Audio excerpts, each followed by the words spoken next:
You're watching the Green Machine live, your home for Irish football news and nostalgia. Dave, your host, joined by Nick and Martin. And we are back in Blighty. Nick's still in Dublin where he always is. Lads, another window, another bit of travelling, exhausting, another hole in my pocket, a hole in my soul. What did we make of it, lads? Give us a rating out of 10. Go on, Nick. Out of 10, how's the window? Straight off the bat, Bosh. We'll go for a 4, I would say. 4. Martin? I'll go for 6. Go for a 6. You are always positive. I know. Always. Yeah. It's a complete pile of shite, but it's like, no. As always, lads, we are, for you guys watching, we are the voice of the fans. Or we try to be anyway. So, as always, we want you to have your say. I'm going to make it official. There you go. Have your say, leave a comment and get involved. Tell us what you think. What did you think of the window? Do you think Kenny's still the man? Is he still the man to lead us forward? I want to hear from you. If you didn't manage to get on the live show last night, now's your opportunity. We're going to be live for about the next 30 minutes. I want to hear from you. If you don't think Kenny's the man, who do you think should take over? So have your say. You know what to do, lads. Go in the comments. We'll read them out. Just keep them sort of half class. Not even half classy, a tenth classy. Just don't get us sued, yeah? So a bit of a busy but brisk one tonight, lads. I just got in from London not too long ago. Martin, how's your journey back? Yeah, an early start today. I got in late yesterday afternoon as well. So it was great to see, though, a lot of the fans and stuff be recognised. I suppose quite nice as well. We know the pod's doing quite well, so it was nice to hear appreciation. I thought the post-match went down really well, Dave. So that was fair play to you for doing that. But yeah, look, it's a bit of a rush, as it always is, going in on that afternoon flight and then early start, then back up in the morning. But yeah, an interesting night. I mean, look, the football was what it was. It was a tough game, wasn't it? Wasn't the best performance, obviously. First Don't half. give it away, Martin. Don't give it away now. We're going to talk about that in a second. Just want to hear how your thing was. About me. Yeah, I know. I do It's feel about you. I feel knackered, but no, it's good. I managed to have a quick chat with Stephen Kenny, and I'll obviously come on. I thought he was a bit We'll have a chat about that relieved, probably. And but yeah, overall, like I said, I've given it a 6 out of 10, and it was a hard, long, kind of drawn out end of June camp, wasn't it? And it was indeed. Should be on a hollybobs. Nick, how about yourself? You refreshed? We are. It is reaching 9:30. We are in the danger zone, Nick. Jesus, I was home about half an hour last night. I couldn't believe how quickly I got home. But well, that's what happens when you leave at half time. I wasn't far off it, to be honest. No, look, it's 4 out of 10. As I said, I think Stephen Kenny's taking us as far as he can, and I know we're going to discuss it. Oh, we are going to discuss it, and we want you to discuss it out there as well. Tell us what you think. Is Stephen Kenny the man to bring us forward? We're going to get to the comments towards the end, so we're not ignoring them. Just tell us what you think. Has he taken us as far as Nick says? Was the window 6 out of 10 as Martin says? Was it 4 out of 10 like Nick says? Tell us. We want to know from you guys out there. So we see those comments coming in. Keep them coming in. We will read them. My window, I mean, it was lovely to get back to the homeland for a little bit. I almost didn't get out of the homeland tonight. Ryanair have made the list. Now, I always fly with Ryanair. I try not to fly with Ryanair, but, it's either them or EasyJet or whatever. And, I get the bag, the single baggie under the front seat jobby, just under the thing, one pair of pants, just turn them inside out, grand. That's Martin, he knows what I'm talking about down there. But yeah, anyway, so the flight was delayed. I'm at gate 116. I'm getting on. This guy, a Ryanair fella, I'm not going to mention his name. He's walking up and down. He's prowling up and down. Now, we're late, okay? And they need to get the plane out as soon as possible. And he's just looking. I see this lady with 2 bags. Can I have a look at your ticket there, please? Make sure he has priority in the extra bag. Oh, that's fine. And I can see him looking at me in the corner of my eye. And I'm literally like the next in line. I'm about to go. And he pulls me aside and goes, can I have a look at your ticket? I went, here we go. Show him the thing. Now I've got a single backpack. It's a big bag, but it fits under the front. I've flown in with it. Pulls me aside, takes me over to the thingy that is not the same size as the seat, as the space in front. Cabin, yeah. And he goes, right, put that in there. So I'm trying to put this thing in, and it won't fit because there's like buckles and whatever, plastic buckles on it. He goes, oh, that's oversized, mate. Sorry about that. That was pretty much his attitude. I'm like, look, I'm about to get on the plane. You know, we're late. It's 45 minutes late. You know, really? And he goes, oh, yeah, we're going to take some stuff out. So I start taking stuff out, get it in there. I get it in there eventually. And I mean, when it didn't go in the first time, we're talking about like it was that much, right? It wouldn't go in. It was just the way the bag rooks up. And then he goes, oh, no. Well, yeah, you may fit it in there, but how are you going to get all this stuff that you've just made me take out? And I said, well, I don't know. I don't have another bag. Well, sorry. So I said, right, what do you want me to do here? And he goes, I'm going to have to charge you. I went, really? I'm literally just about like 3 people left to get on the flight. I'm like, all right. I didn't swear at him, but I wanted to. So get my stuff up. Like there's stuff everywhere. I go over to the desk and he goes, right, charge him 70 quid. And she goes, I'm not charging 70 quid. We haven't got time for this. Like, we need to get the plane out now. Yeah. And he's like, And I look around to him and I just went up to him and went, really? Really? Like, what was the point in this? I said, I've got my stuff in here. Well, your bag was oversized. Yeah, by like 2 inches. Mm. You know, I flew in with the bag. Yeah, but there's more stuff. No, there isn't actually more stuff. There's actually one less. The tripod thing that broke in the pub. It's like, I'm literally standing there with my stuff and I'm running, trying to get on the plane and it's falling everywhere. I was absolutely livid. All up for what? And I sent a report in. I said, like, for what? Like, really? Mm. Anyway, that's my Ryanair. That's your rant, Dave. That's your rant. That is my rant. Ryanair are bastards. I'm actually Jesus, yeah, but you're telling us something we already know. That's the thing. We've all been though. caught out by them. They do that all the time, don't they? I've never had. Do you know what? I haven't had an issue with them. Probably 2005 is the last one. That's a whole other fucking podcast. But it was like, really? Like, I'm about to get on the plane. You could delay the plane even further. And if that's delayed, they get fined. Which is going to be a lot more than the 70 quid. But anyway, just unbelievable. I know, right? I'm preaching to the choir. And it's when I say that to them, they're going to be like, you know, well, your bag was like 2 inches too big. But anyway, that's my rant for the day. Right. Shall we get into it from one rant to another? So we beat Gibraltar 3-0. There was talk before the game that this was a do or die. In fact, people were saying that before the Greece match. This was a real test. The match in Athens. If we don't win, if we lose, what next? And we did lose. The performance was poor. So then it came to Gibraltar and it was a case of, well, we're going to beat Gibraltar, or we should, but it's going to be by how many? It's going to be how dominating the performance was. I think we can all agree, chaps, 0-0 at half-time was very, very poor. Kenny played 5 at the back. He did play Jason Knight as a right wing back. We actually did okay, to be honest. And James McLean is 100 cap. Congratulations, James, if you're watching. He was playing left wing back. Wasn't great. Half-time, takes off Nathan Collins, puts on Mikey Johnson, goes for a traditional 4-4-2, looks a lot better. And they make a mistake and we pounce on it, and that's it. It's 3-0. Everyone was a bit happy. I did notice that at halftime there was a smattering of boos, not too many, in front of the 42,000 fans, apparently, that showed up. What you make of that? Were the 42,000 fans of that? No, absolutely not. There wasn't, was there? Loads of tickets given away as well. Loads of kids there. Loads of football teams. Which, you know, and I like I said before we press record. Basically, the women's team were there as well. And I'm not saying that adds to the crowd, but the women's team, they're obviously on international duty this week. Yeah, they were there. The under-15s were there. All the under. Yeah, it was papered over. Been bought to it. Yeah, and it was papered over. Because I got a bit of stick for that. I said it was a bit of a sparse crowd. You could actually read Aviva.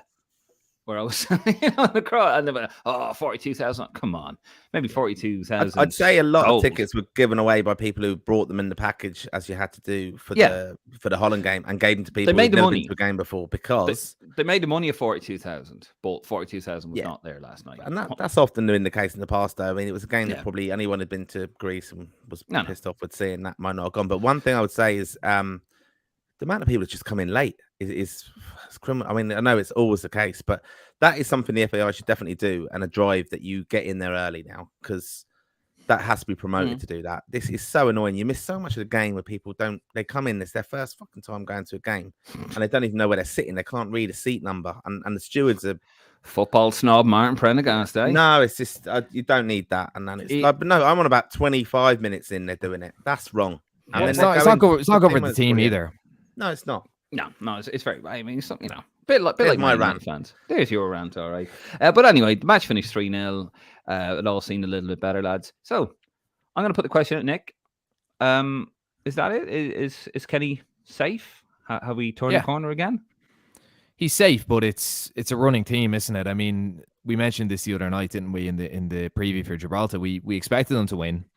I predicted 3-0. By the way, lads, the first prediction I've gotten right, I think, since we started doing the show. Not a hard one to get right, but we had a feeling they win. The concern of the other night was he went to 4-3-3, didn't he, at half time? And the big question is why didn't he start with a 4-3-3? Like if he had done his homework on this Gibraltar side, who were very fatigued, they looked tired in the first half, and we were always going to break them down. He should have known that would have worked a lot better. But should it not be credit given though that he changed? That was an argument from Eamon Dunphy in the Star. Dave, anyone could have spotted that. Anyone could have spotted. If you went on Twitter if you went on Twitter on 20 minutes, anyone would have spotted that. I know, but to be fair, one of the critics. Look, I've got to play devil's advocate here. Otherwise, it's just got to be One Direction, but not the band. But like, there have been many times where in the past he probably would have waited till the 80th minute to make that change. But he did spot it at half time. To be fair, to it's a basic decision. He's gotten right. But coming back to the original question, sorry, have we turned a corner?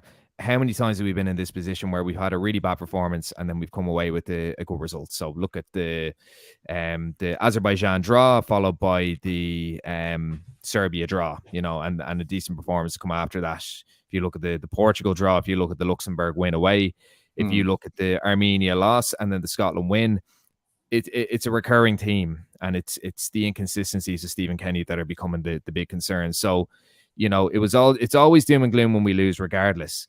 But it's particularly bad when the performance is flat. We're very bad for celebrating glorious failures, but Athens was bad. Athens was one of the worst I've seen. And then we were always going to beat Gibraltar, but we've said this again and again and again. Nearly every show that we do around the international window, we say it. If there's a bad result, if you end the international window on a high, regardless of the opposition, if you're scoring goals, if you're ending it high, then that's the narrative going into the next international window, I think. Right.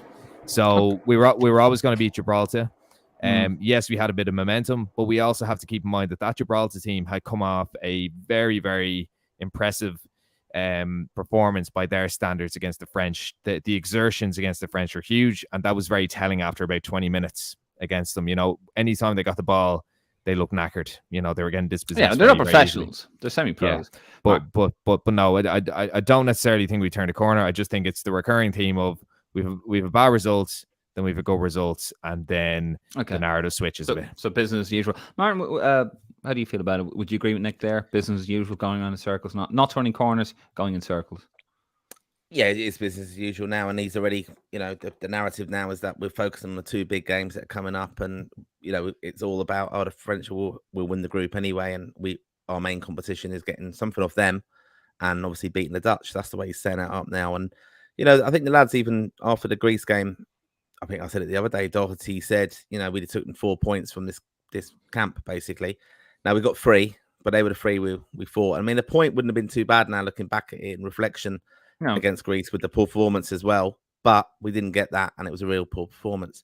I would question, though, how late it took him to change it, why it needed to be changed at half time, because it wasn't working. We weren't able to break them down, and that is, again, we're crying out for that player. I know Nick said last week, didn't he? Jack Byrne's the one we need to put in there, but we're crying out for that player. A lot of the lads, they just don't.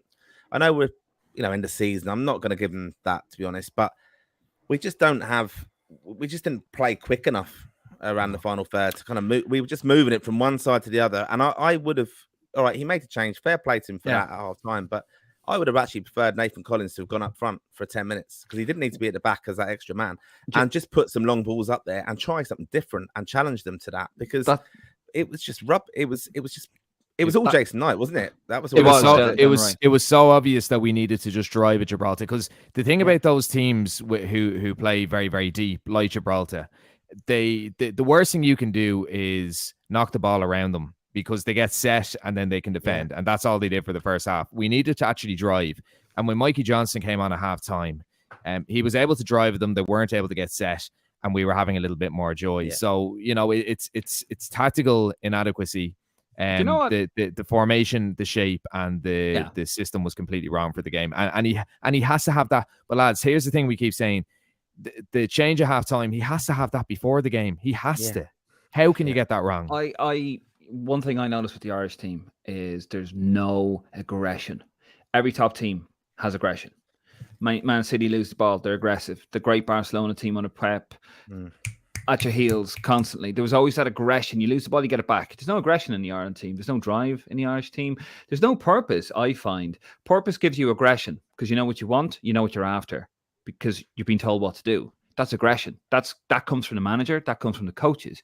I always look back, Raheem Sterling, 2014 campaign with Liverpool. He was bullying people like twice his size off the ball. Not because he's a tough man, because he's aggressive, because the coach, that's come from the coaching staff. And you don't need weeks and months with that. You know, that's a team talk.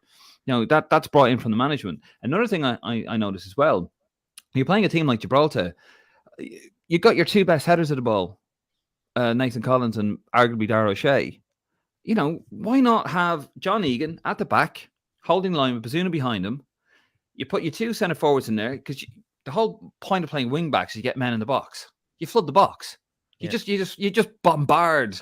You know, maybe McLean can't do it. Oh, he did okay, but Jason Knight, he had so much time. You just play him in constantly. Just get the ball to Jason Knight.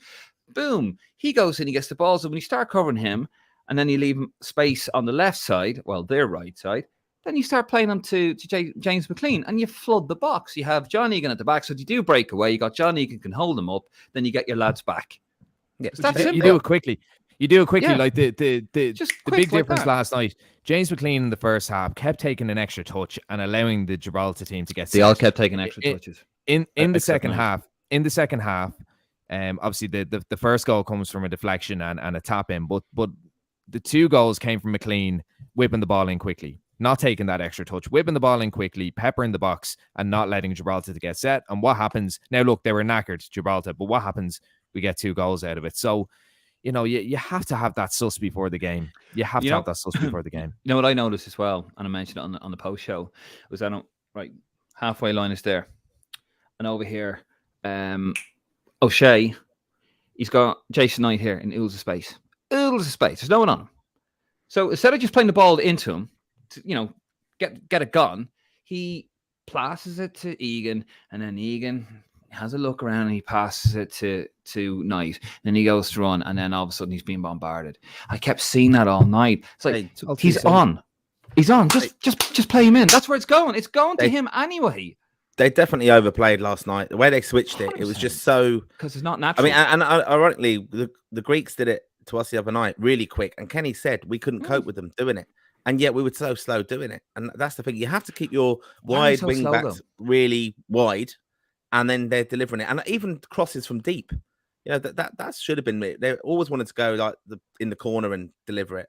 I thought, I'll be honest, I thought Cullen again, he was just getting the ball and he didn't need it, and he wasn't able to switch it quick enough. He was the one that he could have missed out in the midfield. It shouldn't have to go to him to then open up and switch it. And that's a problem for him. I just think they're really Yeah, it is. Yeah. Have I convinced you? No, because I don't think that's really his game. And this is what my point is. It's not his game. He doesn't play that role for Burnley. You don't need him in a game like that. Really, you probably didn't need him.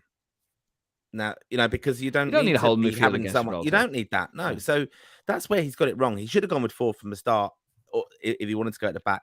You know, you didn't have to have it so secure. Like, I think what he was expecting was we'd get an early goal. They might open up, and we might just open them up just with quality and get 3 or 4 that way. And no risk. Then there's no risk to that. No risk going forward. Because if you look at Jane McGrath and Will Smallbone yesterday. Like, McGrath put himself about. He was tidy on the ball, but he wasn't picking out. He wasn't picking out the passes. He wasn't lifting his head. He was going for the safe option every time. Smallbone was getting absolutely drowned out of it. So, you know, you've them two lads, and as I said, like, on the surface to people, McGrath might have looked all right last night. But to be honest, like, the balls he wasn't picking out, or the balls he wasn't spotting because he wasn't lifting his head. Smallbone was a little bit anonymous last night. You need guys who can hold on to the ball, pick the passes. And against the likes of Gibraltar, you have to take the risk. And they didn't. Do you know, one thing I noticed as well, Lance, I actually said it on the group, and Brown, he wasn't the only one that did this, because we just gave a previous example. Brown has the ball, right? He's in space. and Jason Knight is overlapping him.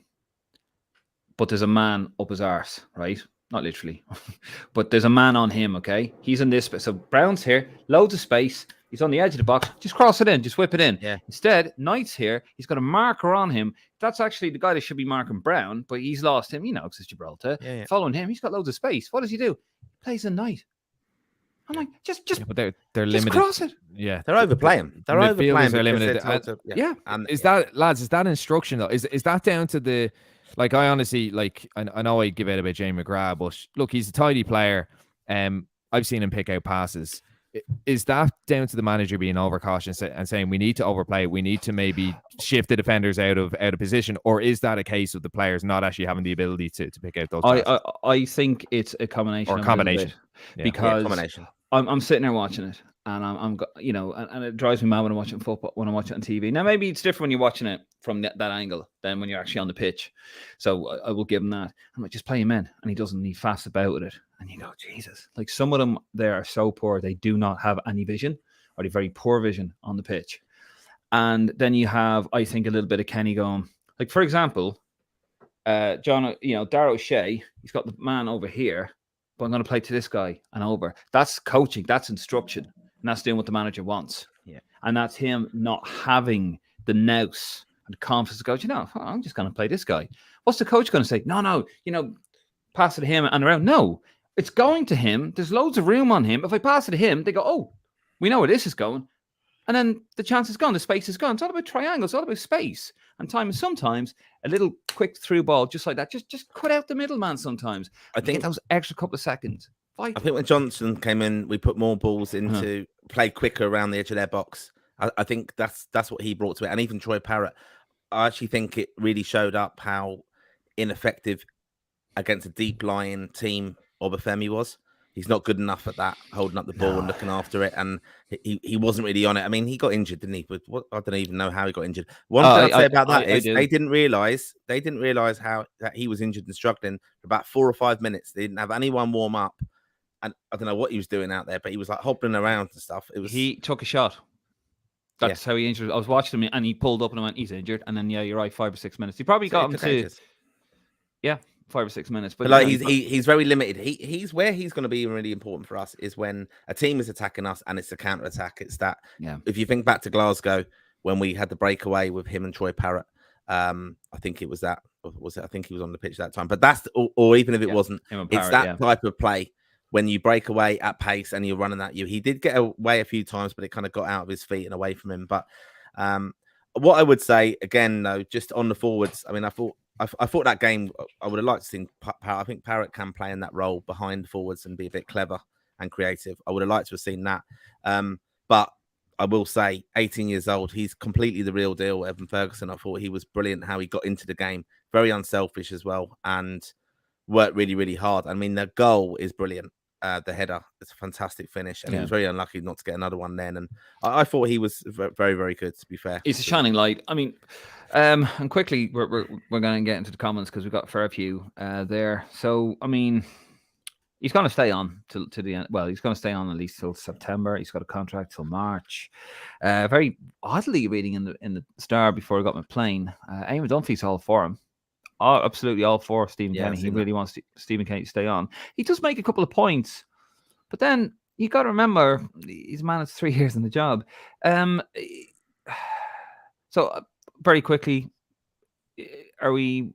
Nick, is he the man for you, or do you think we need someone else? Well, just before we do, we surveyed the fans just at the start of the show, and we can go through the results maybe at the very end of the episode. But at the moment, it's 45% Kenny in, 55% Kenny out. So we might revisit that at the end. For me, as I said, my big issue is the inconsistencies. We've been in this position so many times. Lose a game, it's really bad.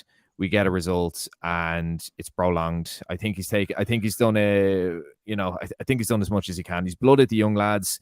He's gotten us passing the ball a bit more, but he can't actually he can't take us to the next level. Okay. And he's put in the groundwork for someone else, and he will be there till March. I've no doubt about it. I've absolutely no doubt that he's going to be there for the rest of the campaign. Do you think he deserves the rest of the campaign? Just see how it goes. I think we're out of the Euros now, and I think he should be gone, and we should have someone to come in and give a good bash to the campaign and rebuild and put their stamp on things before the next World Cup campaign. That's what I think. Okay, Martin, is he still the man for you? 2 questions. That's the first one. Second one, if not, do you think he should be given the rest of the campaign, or if so, do you think he should be? He's still the man for me. I think he will get to the end of the campaign as well. I just think there's no one out there at the moment. But I'm going to say something now. I would not be surprised to see him walk away after the next 2 games to France, and I think he'll give a crack of it.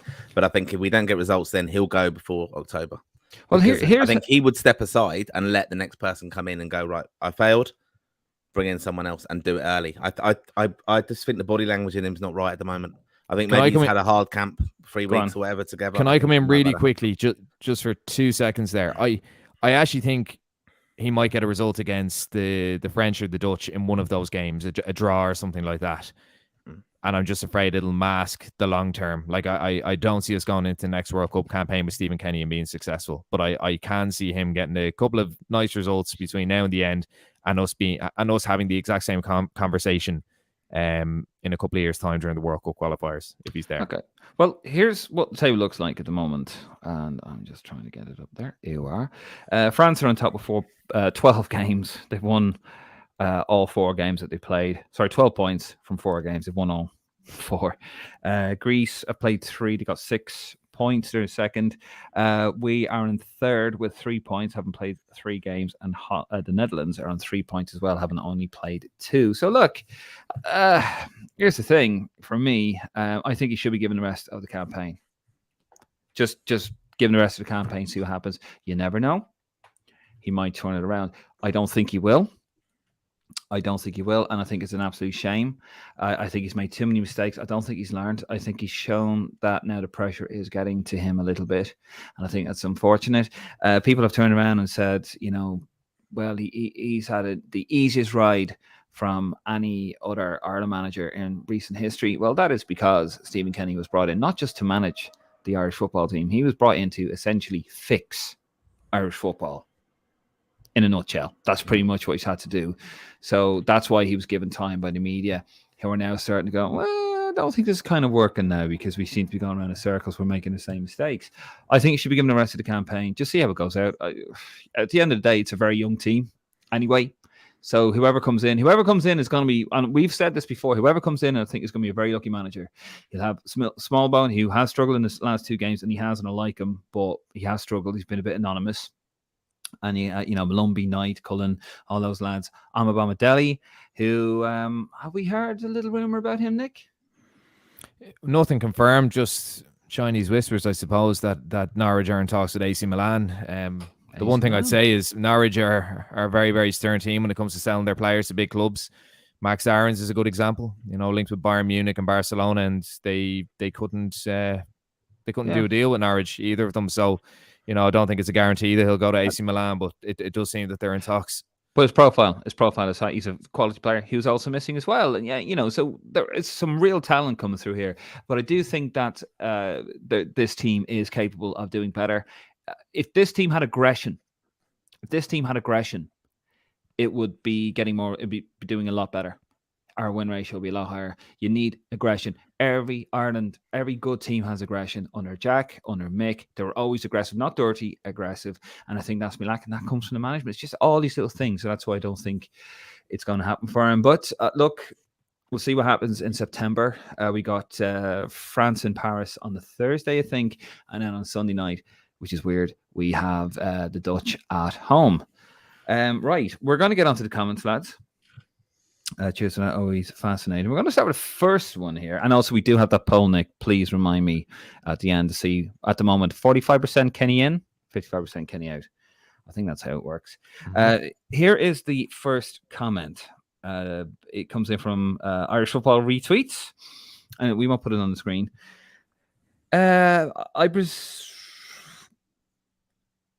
It's about Stephen Kenny. And he does, sorry, Nick, he does give credit to Irish Kieran, who's on Twitter, your mate. Nice. No mate of mine. No. Shots Come on, move on. Come on.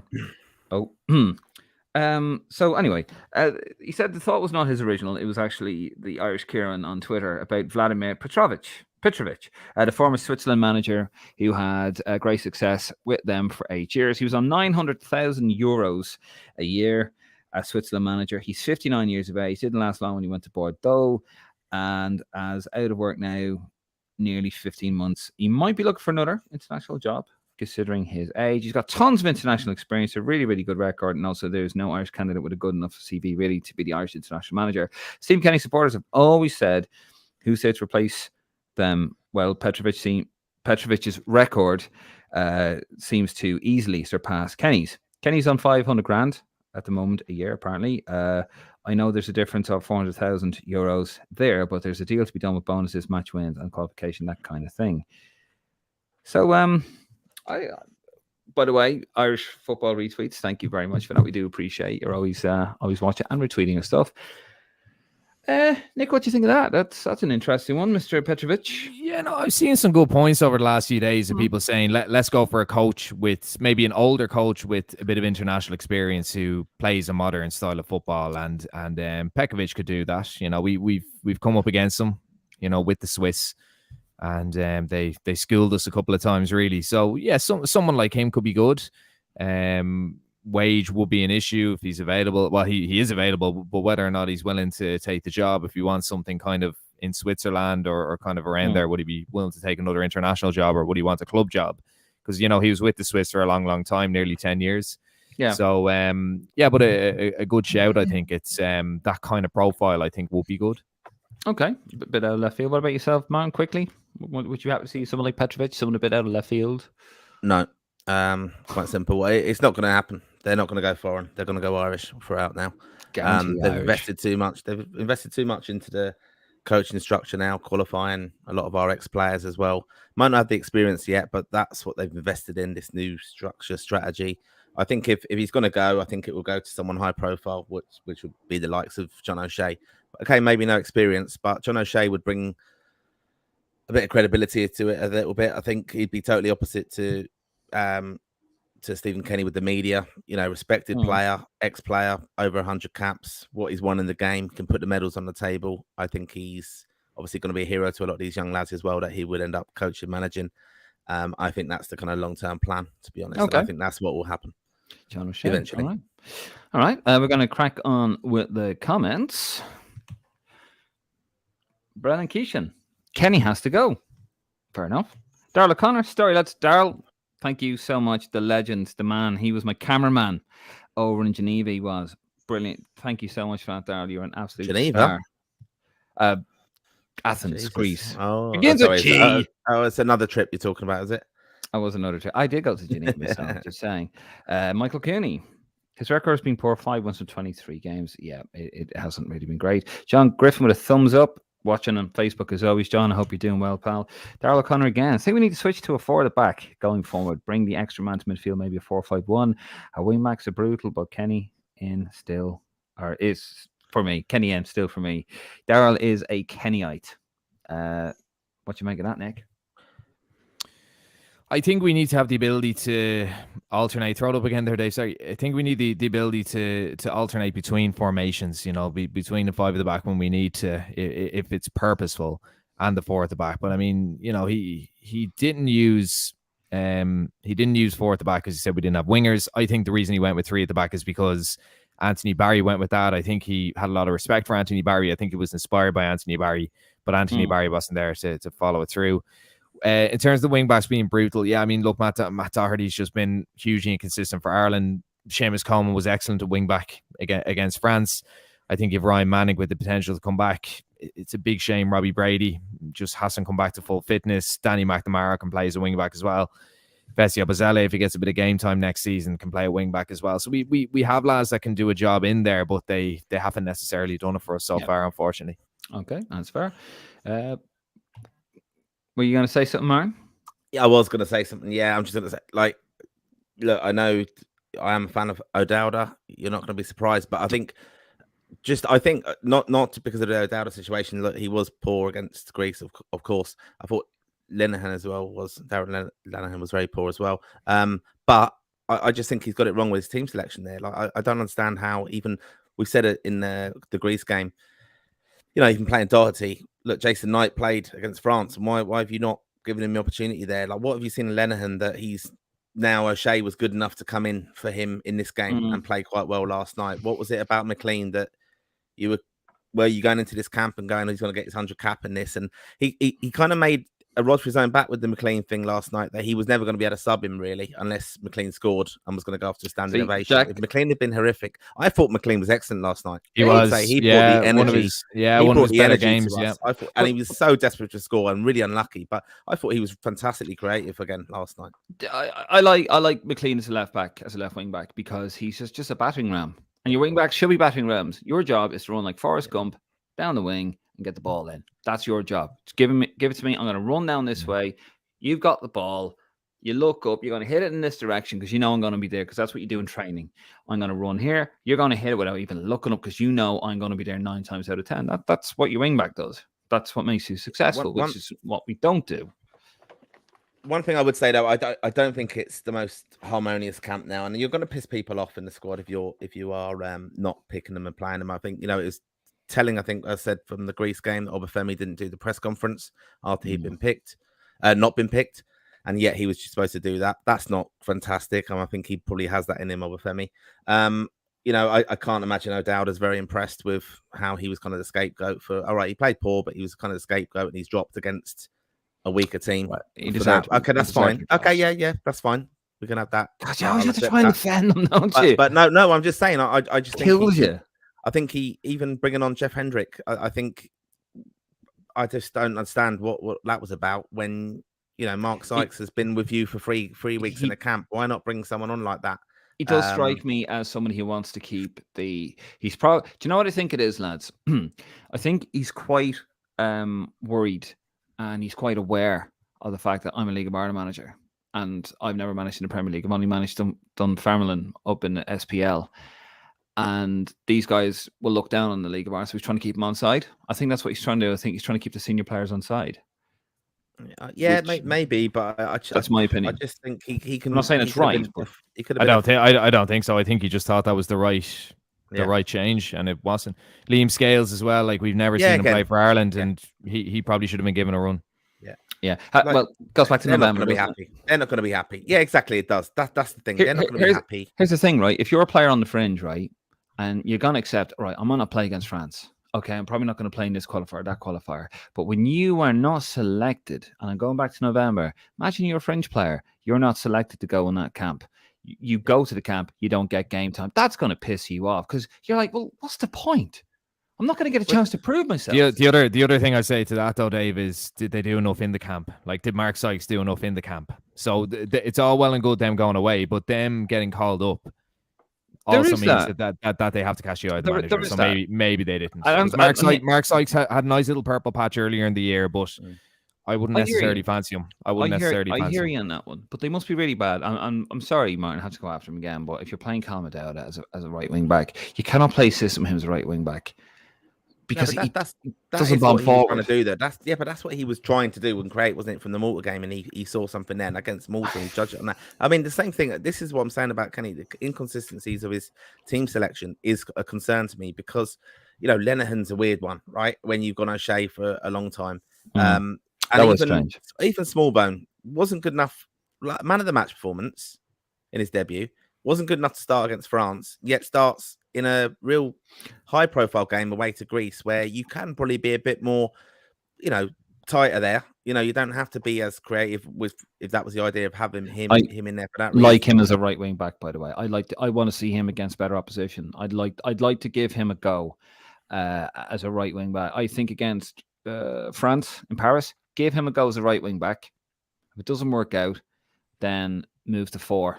Maybe a 4-4-2 or something, just then put him into the midfield, absorb it, play with 4 in the middle. I'd like to see him as a right wing back, because he was just busy, wasn't he? He was just bombing forward. He's just a battering ram. That's what you do. You just run. It's like, he's got it. Yeah. He clicked. That's what we're missing. That's what O'Dowda doesn't do. That's what Doherty can't do anymore. That's what Coleman can do every now and again, but he's 34, 35.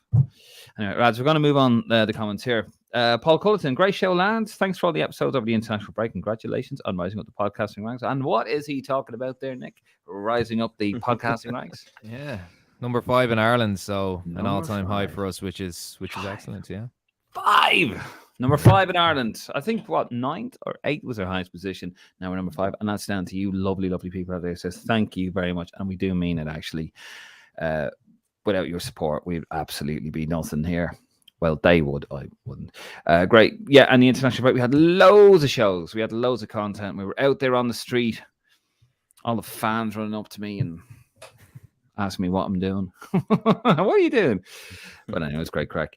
Interesting nonsense on our YouTube channel. Greece result was a major blow for qualification. We really needed to win that game. We were better against Gibraltar, but let's be honest, they are a pub team.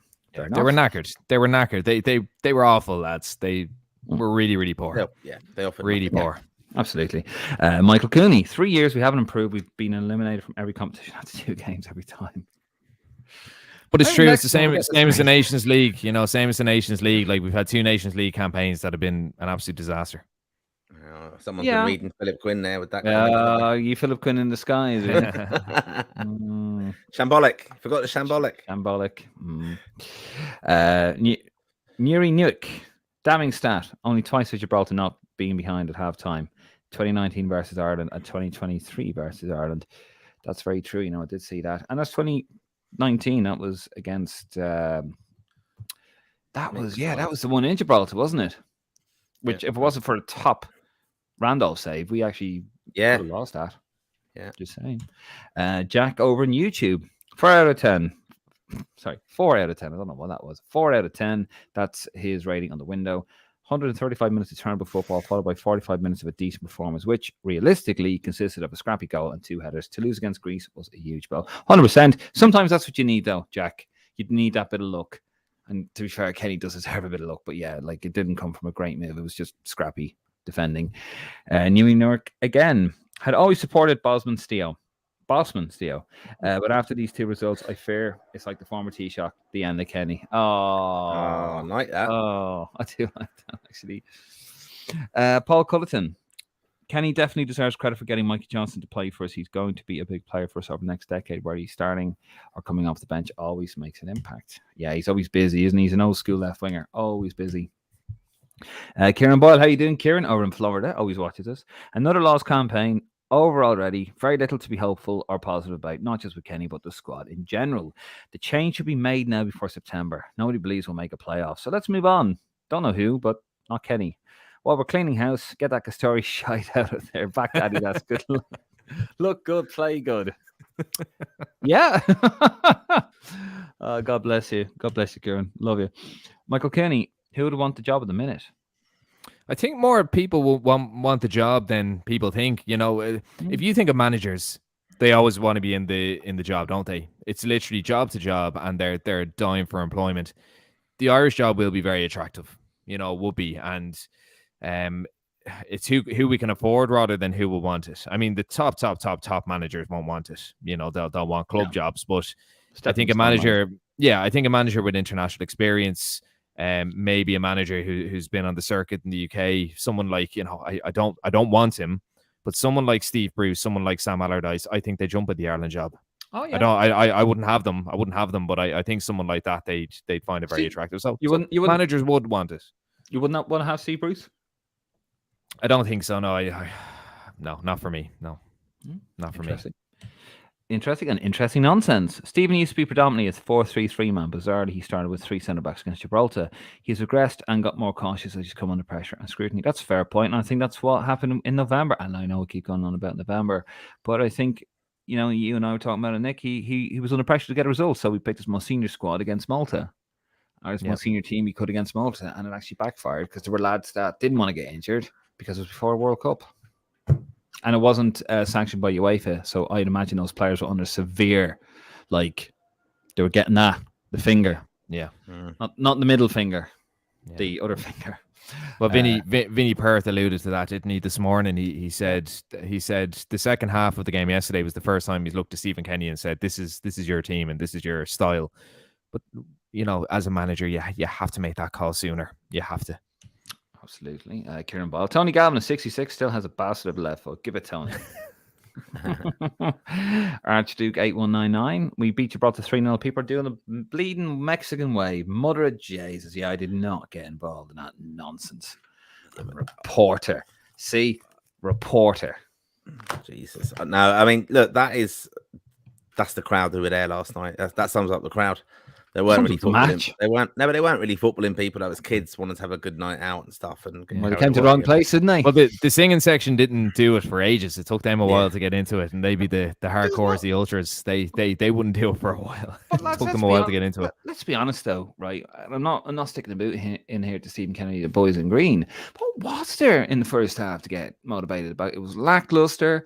It was laborious. It was slow. It was prodding. It was rubbish in the first half. And I made a comment. I said, look, so much for the hammering here. We need to hammer these guys to really make a statement that we're okay. So much for the hammering. It's been very, very poor from the boys in green. They need a good boot up the hole at halftime. There's my tactical analysis. That's what I said pretty much word for word. That's what kick up the arse. But I think there's a myth around the second half being really, really good. We scored 3 goals, absolutely. I also think there's a myth around the formation being the massive change. The massive factor in the second half, lads, that won us the game was Gibraltar were absolutely bollocksed. And the other factor was we weren't allowing Gibraltar to get set. And the first goal because we let them get set we let them get set in the first half, and they were defending away. In the second half, a penalty from a scrappy bit of play that wasn't down to the formation, and 2 really, really early balls in from James McLean, where in the first half he was taking the extra touch. That's what it was. I think the formation, we were penetrating them a bit more, absolutely, but a lot of that result came down to the fact that Gibraltar were knackered from Friday night against France. Yeah. And they were just they were at their tether at that stage. That's the big factor, lads, and that's the reality. Okay, Jack, a shambolic window like this capped off 45 minutes of good football against Gibraltar is enough to keep you in the job. ... I knew the bar was low, but it's literally on the floor now.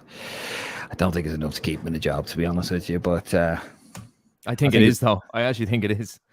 I think it will be for some people because they desperately want the man to succeed. But for me, as I said, the end of the campaign, because there can be no arguments then. There could be no, but he could have turned it around. All he needed was 2 draws. No. End of the campaign, and then it's like it didn't. The problem is we're in a better mood now because we're coming off a victory, regardless of who it's against. We're coming off a victory. We're coming off 3 goals. It was a great buzz seeing Adam Ida get his first goal. Mikey Johnson getting his first goal. It was a nice day. There was a bit of a buzz around the ground. So we're all in a good mood about it, but it can't mask the issues. I wasn't in a good mood about it. I'm not in a good mood about it. I'm really not. And Martin, you can try and rein your positivity. You're about to say something. No, I am going to say something. I'm just convincing myself more and more. I think I would not be surprised if he steps down. And I think the FAI will have a meeting and chat about what now. I would not be surprised. I'm telling. I just have a feeling, body language, in the camp, everything like that. I think. Do you think he's lost the players, Martin? Partly, I do, yeah. And I think I don't know how harmonious it is in the background with all the different coaches and people like that, backroom staff and stuff. I think there's something going on. Here's a question I'm going to ask, actually, for those of you listening at home. Now, we are getting through the question. We will get there. We're going to be on for another few more minutes. Has he lost his players? I think he has. I'm not delighted about it, but I think he has. I don't think that was a team that was playing for the manager last night. They didn't have that zip or vigor about them. And I know we say that's about coaching, but it's also about willingness from the players, isn't it? It's all about, I want to run through walls for this man. And having performances where we've been quite intense, Scotland away, even though we lost, where it's been intensive. That was a real hot atmosphere in Glasgow. And we rose to that. We were very unlucky. That was a team that was playing for the manager. Yes, they didn't seem like that. And I know we won 3-0, but yeah, the first goal was a scrappy goal. But yeah, just quickly, I probably should have asked that at the beginning. Do you think he's lost the players, Nick, quickly? I think a lot of those players are out for themselves, to be honest. The main thing for them is that they're getting picked. Michael Obafemi, I'm a big fan of him, but I think Michael Obafemi's biggest concern is that he's starting rather than Stephen Kenny is safe.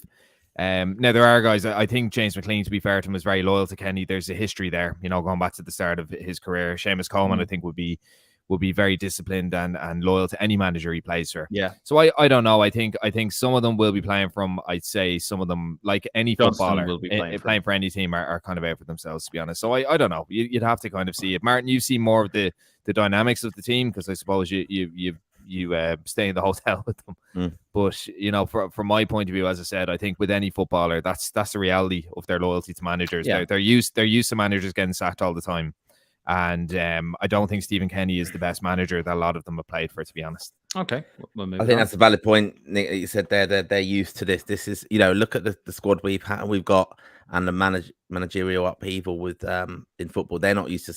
They're used to seeing the maddest things happen in football. That's modern football, isn't it? Gary O'Neill thrown out the door. I mean, that's Mark Travers. And also, very quickly, who has a contract with Martin? What's that? With Bournemouth. Yeah, Jesus. Oh yeah, Come sorry, on. Yeah. Oh yeah. No. This is your a moment bit of to breaking shine. news. This is Will Smallbone's cousin has just signed with Bournemouth. So yeah. So cousin Will. Did you sign cousin for Will. Bournemouth? You're his cousin. I turned him down. I said I'm too busy with this podcast. We're number 5, and I've got to get us to number 1. So I can't. I'm too committed. I said, like the lads still have my back, and I said that's it. I'm still behind the lads. We're Europa League. We're Europa League. He'd only fucking declare for England if he's signed for Bournemouth. That's it. Yeah, Free Lions podcast. There you go. But in all seriousness, I just think there's something going on. I think even with the strategy thing, and he wasn't in that document.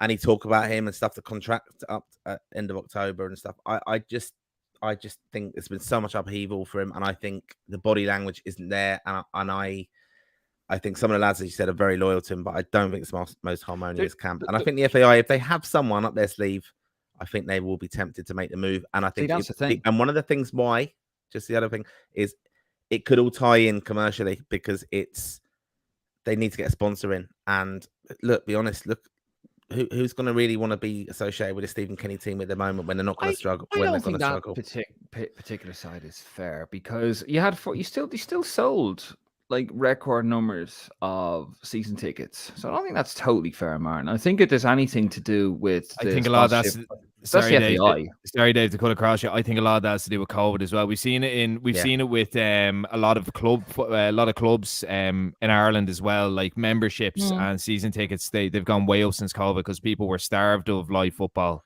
And more people are buying season tickets. So I think that's a big factor as well. I don't think Stephen Kenny is necessarily the pull factor for the season tickets. I think it's live football. I think it's events. Same with gigs. More gigs are selling out now than before. Yeah, but I don't think Kenny's the drive. I don't think Kenny's the magnet. But I also don't think that the dearth of corporate sponsorship is down to Kenny. I think that's nonsense. That's down to the FAI. That's down to the FAI. I know, but I know, but if you have someone like Stephen Kenny as the face of your team versus Slaven Bilic is gonna attract more corporate sponsors. But Stephen Kenny was still popular. I mean, you have to remember, this is 3 years we've gone without a sponsorship. We have a CEO who's come from a marketing background with the FA. He doesn't even live in the country, and he hasn't got a sponsorship for the men's team. I don't think that's anything to do with Stephen Kenny. I don't agree with that. Sorry, because when he was popular, and people were singing his name, and we were all saying it here. We like the manager, we like the players, and people were saying it, even that aren't on the podcast, going, there's something about this team, I like them. I don't think it's anything to do with him. I think that's down to the FAI.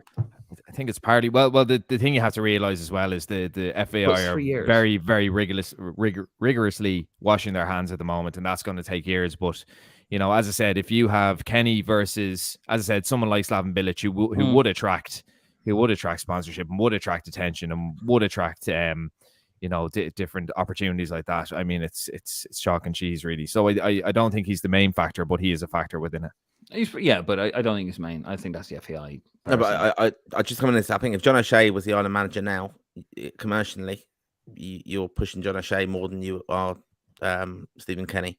In Europe, people know John O'Shea is played for Man United. You'll have that name associated with it as well. I think you would. But then, by that logic, then you'd never give it to another League of Ireland manager, then would you? Well, it depends who it is. Like Duffer would be a far more attractive proposition. But you'd have somebody. But then, by that logic, you'd have somebody that isn't good enough to manage abroad. I don't think it's down to. I actually think it's down to the character as well and the profile of Kenny. Like That's it. Yeah.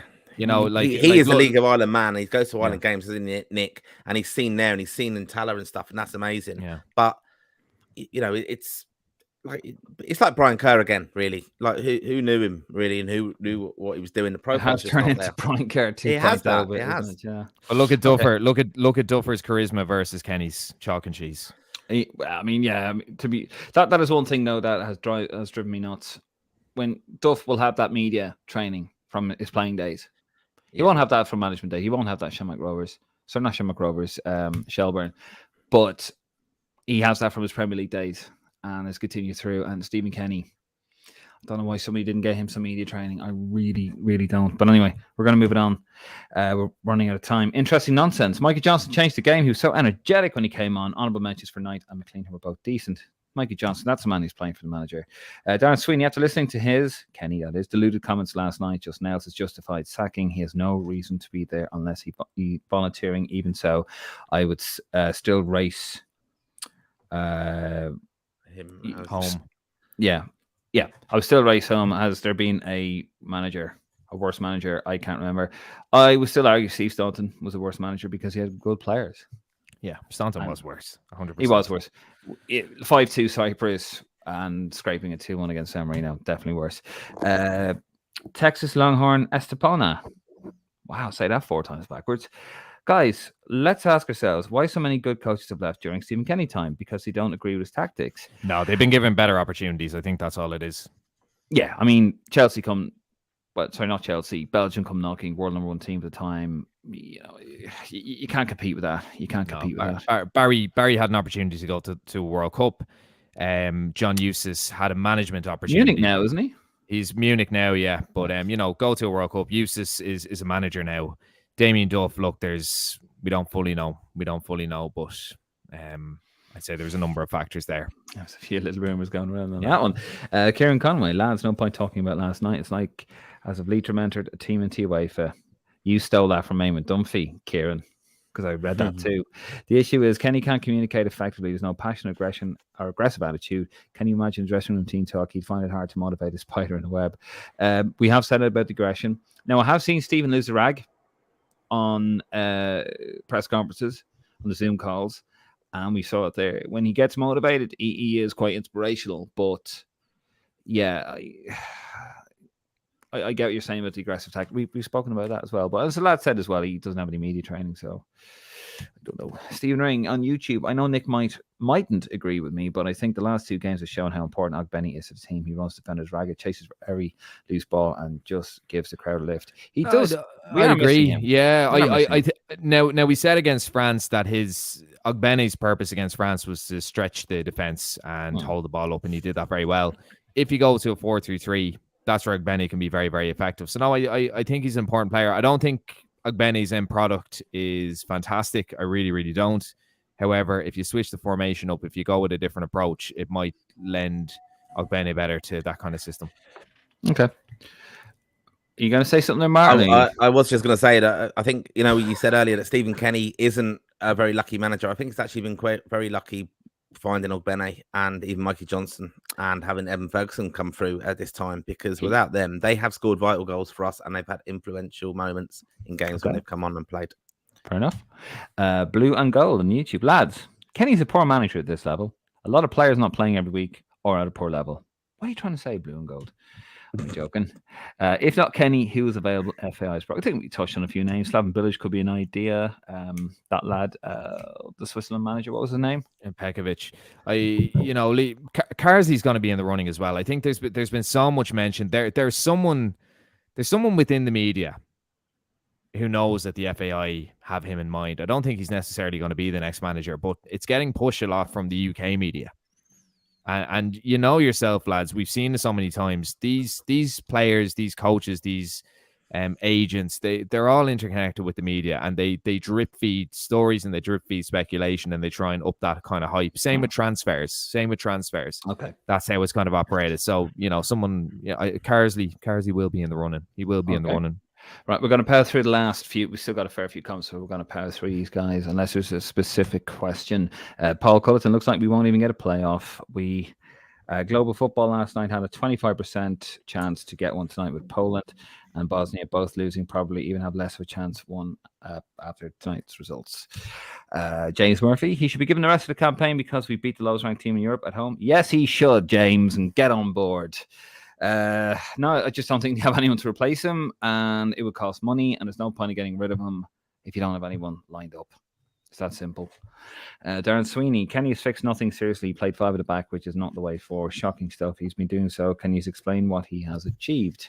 He's brought through so many young lads. I mean, there was a good point made last night. I can't remember. It could have been Dan McDonnell. I could be wrong, but he was saying how James McLean got his 100 cap last night, and already there's guys who are 20, 21, and they're on 20 caps or so. So under Mick McCarthy, there was a lot of young lads available, and they weren't getting picked. Kenny has done that. Trapattoni wouldn't pick the young lads either. Martin O'Neill wouldn't pick the young lads. So that was key. That's going to serve us well. If you look at John Toshak back in the day with the Welsh, he blooded guys when they were 16, 17, and they ended up getting to a Euros and a World Cup from that. So I think that has been a huge part of it. He's brought in players that should have been brought through a long time ago. He's doing what other managers have done. Right, that's going to need to move this on. There's loads of comments here. No. Michael Cooney, think we can get a point at home to the Dutch? 100%. All we probably get. Michael Cooney, Damien Duff in with a shout as well. Agree there. Jack on YouTube, why should we write off another campaign? Just give Kenny another free pass. We still have 5 8 games remaining. A decent manager could definitely salvage something. There is that. They either have to do it now or wait. Now's the time to do it. They're still in with a shout. The opening 3 games. We got 3 points on the board. You're gonna do it. You do it now. But if you don't do it, if you don't do it now before September, just because then you got October, November, you might as well just see out the rest of the campaign. That way you don't pay compensation. That's if I was a businessman, that's how I do it. Stephen Ring, I can understand the 5 back against the likes of France and Netherlands, but when playing teams on our level and below, we need to trust the team in a 4 at the back. 100%. Absolutely. Darren Sweeney, John O'Shea, that is just our problem comments like that. He has no experience, so let him manage an international team. He's laughing at you, Martin. Maybe he should manage Man City too. Unreal, lads. I think the issue there with John O'Shea is if you have a very young, inexperienced team or a limited team, I don't think you go for an inexperienced manager. The likes of, say, Argentina, they Scaloni, didn't they? And it worked out for them because they're such a good team. So I think you get away with it if you're a better nation, or if you're a little bit stronger. But I think if you're a limited side, you need a coach who can maximize that. And O'Shea has demonstrated nothing so far that he can do it. He might be able to do it, but we've seen nothing. Where I think someone like Pekovic could probably do it. Someone like Bilic could probably do it. If you look at years ago, I mean, he's probably passing out, but Gus Hiddink was very good at doing that. He got the best out of Korea, Australia, Turkey as well. So I think you need someone like that with a limited team. But I don't think an inexperienced coach marries well with it. You've got young players. You've got a manager that a lot of, you got someone like John O'Shea. A lot of these young players would have idolized, as Martin correctly said. It can work. So I know you're laughing at it. It can work, and that's my argument. Why I think it could be in the mindset of the FAI to do it. I think he's quite heavily involved with the FAI. Bringing him in, progressing him from the under-21s is a thing, and the profile's there, as I said. And look, we're kind of overemphasizing how important it is. The coaching kind of thing. He'd have coaches with him, wouldn't he? It's kind of how you look up to the person and how he can communicate with the media and things like that as well. And that's one thing that Kenny gets hammered for. And I think he would buy him time with it. I think if Robbie Keane had still been involved, right? If Robbie Keane had still been involved, there would be people calling now for Robbie Keane to be given the chance to. It's just. Well, you have to understand as well, Darren. Like, I know you're laughing at saying it's unreal. All right, but you're saying that's the problem with comments like this. All right, here's the problem with comments like that. Who would you have? Who would you suggest, Darren? We're giving you a realistic option here. I'd love to see someone like Brendan Rodgers take over. I'd love to see Jurgen Klopp take over. Hell, I'd love to see Pep Guardiola fly in on a helicopter and take it over. But he's not. We're just showing you. We're giving you an example of, look, this is the level we're at. That's the level. Out of what we think's available, this is what we like to see. Of course, we'd like to see Pep and Klopp, but it's not going to happen. So we need to get a little bit realistic here, Darren. So, I know you're laughing, and that's fair enough, but that's why we're saying it. So a little bit of perception there. Someone did say Chris Hughton last night, who was having an awful time with Ghana. Terrible. Yeah. Oh yeah, get him in. Chris Hughton, he'd be great. He's really struggling now. He's still playing the IU lads, isn't he? And they're nearly 40 or 50. And that's we did bring him in. There's an opportunity for James McLean. I know he wants to take a play in another 5 years, but that could happen if he comes in. Absolutely. France on Concubar? Oh, gee, I'm asking you, lads, to help me out with an Irish name. Barking up the wrong tree there. Concubar. Is there no chance Kenny will be gone by France? There's every sorry, France, if I have butchered your last name, I do apologize. I you know me with names if you're watching long enough. There's every chance. There was talks after the Greece game that the FAI, no substance to it that I'm aware of, but it was, I think, on Joe.ie, they apparently had a meeting to discuss his future. So I don't know what's come from that. So if they have someone in mind, they'll get rid of him and they get somebody in. If they don't have anybody, they'll let him continue. That's what I think we're all in agreement with that one. Martin Fitzpatrick, team selection was crazy for the Greece game. Yes, it was. Cormac Prendergast, up to Prendergast. Oh, good lad. Fair play to you. Is he another cousin, is he? No, he's not, as far as I know. I was expecting to say, yeah, that's such and such. Stephen Ring, if you want to look at one positive from last night, we scored the same amount of goals last night as Gibraltar against Gibraltar as we did in the two games against them under Mick. Well, that's one way of looking at it, Stephen. It's clutching at straws, but it's one way. I think that was one of the worst teams we've ever had though under Mick, to be honest. It was shocking. And to be fair to Mick, he had one job, and that was to get us qualified. Glenn Forbes, well done with the engaging podcast over the last two matches. Thank you, Glenn. Not that Kenny will go, but would former Northern Ireland manager Michael O'Neill or just release Gary O'Neill be a good fit for manager? I don't think. Michael O'Neill's only in, and he's after losing to Kazakhstan, so no, I don't think so. Gary O'Neill, again, like he did very well with Bournemouth. Again, it's a club job he had. Would he translate that to an international job straight away? I don't know. He's inexperienced himself. Yeah. So I don't know. That'd be an unusual one. I think he could have played for Ireland, Gary O'Neill, by the way. Well, a name like O'Neill. Yeah, absolutely. Is my grandmother's name. Francis, he says that would be very interesting with Gary O'Neill. He was sacked by Bournemouth yesterday after keeping it 15th, although he did lose like 4 out of his last 5 games. I think there is that, but they were safe. Stephen Ring, also just seen Luxembourg beat Bosnia 2-0 in Bosnia. Shows a loss against him. Wasn't a freak result. There you go. It's justified. No, it's not. Dean Smith for Cormac. I can't speak today. Cormac Prendergast. He reckons Dean Smith. That would be an interesting one. Former Aston Villa coach, wasn't he? Sorry, who's that? Dean Smith. Yeah. Dean Smith. Yes. Villa and Norwich as well, and Leicester. Yeah. Francis, again, I really hope Martin is right. They weren't playing for Kenny last night. Texas Longhorn Estepona. Yes, absolutely lost the players, according to Texas. Darren Sweeney, again, definitely lost them. The passion is not there. I agree there. Texas, again, the players are playing for John O'Shea.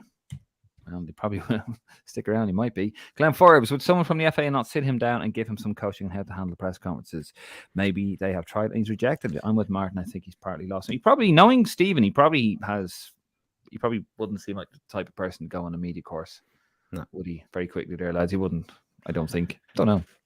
No, I don't think so. No, and he's reliant on the media people and the FAI to help him out and stuff, and they're doing a good job with it. I think so. Yeah, I think that's where we are. Moving on. Michael Cooney, we haven't beaten any bigger side away from home either under Kenny. I haven't beaten anyone really at home either, have we, to be fair? Dave McGuinness, how you doing, David? I think the training sessions must be very uninspiring. A week to 10 days in Turkey and they come out looking like they didn't want to be there.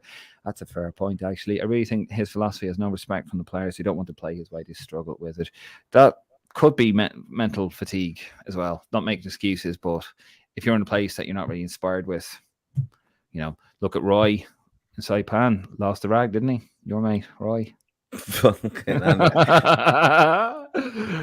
Anyway, well done. If anyone's got Roy Keane bingo in, how many minutes in are we on? Not minutes, hours. Martin Fitzpatrick, Cole's been awful in this window, won't make the grad in the Prem. He won't, Martin Fitzpatrick and Martin Prendergast. He won't. I'm telling you now, he really won't. He's not quick enough on the ball. and he got found out against Man City. Just saying. Dave McGuinness, League of Ireland tickets are up. All domestic events are selling up. I don't think Kenny has anything to do with ticket sales. David, now come on. It's well documented in the investigative media that Kenny and his results have okayed a role in commercial entities not wanted to touch the men's national team. The League of Ireland women's national team and the Women's National League have all had no issues attracting sponsorship. The MNT, well, it kind of cuts off there, but I see what you're trying to say there. So I don't think it's anything. 100%. That's a huge deal that the women have. So, as you said, the FA are washing their hands, but the men there, Kenny isn't helping the profile, unfortunately. Dave McGuinness then says, Euton, absolutely not. Absolutely not. You'd be bored to tears. Why would we go for somebody who has failed in his last few management jobs, David? You have to understand, just because he played for Ireland doesn't mean anything. Football passes and by. That's what I don't get. It's like when you get somebody in. He knows the club. He knows the club inside out. What does that mean? Sorry, just going on a rant there. Blue and Gold on YouTube. Well done with the top 5 podcast. Thank you very much, Blue and Gold. But you're not in the big time yet until you make it on the Late Late Show. No. Have you been on the Late Late Show, Blue and Gold? Patrick Keelty's doing that now, so we might actually have a chance with him. I like him. Seems like a decent enough lad. Alan O'Donovan. Let Kenny see out the campaign and then there could be no doubts. I agree with you there, Alan. In fairness, we have decent defenders and a good striker now, but midfield is a real problem. I have my doubts about Cullen now. He's too slow and easy dispossessed. You see, they're all coming around. But that's, okay, my point thinking, Martin. No, Cullen the knowledge. I am the knowledge. Cullen does not need to play against the team and just sit. That's the thing. He doesn't need to do that. You've got defenders doing that. You don't need to have him sitting. You have him in a game against France when he breaks up the play. That's and where gives the ball away and costs us a goal. Yeah. Well, no, but that can happen anytime. That's the thing. That can happen. So that's where Cullen is going to be. He'll be effective in the Premier League because Burnley won't be able to play as much open football as they do this year. That's it. And they play a different system. Burnley. Yeah, they play a different system. So look, he'll be a little bit like Matt Doherty when he was at Wolves. I think Cullen will be a success of company and his system, but it doesn't always translate to Ireland. Not all the time.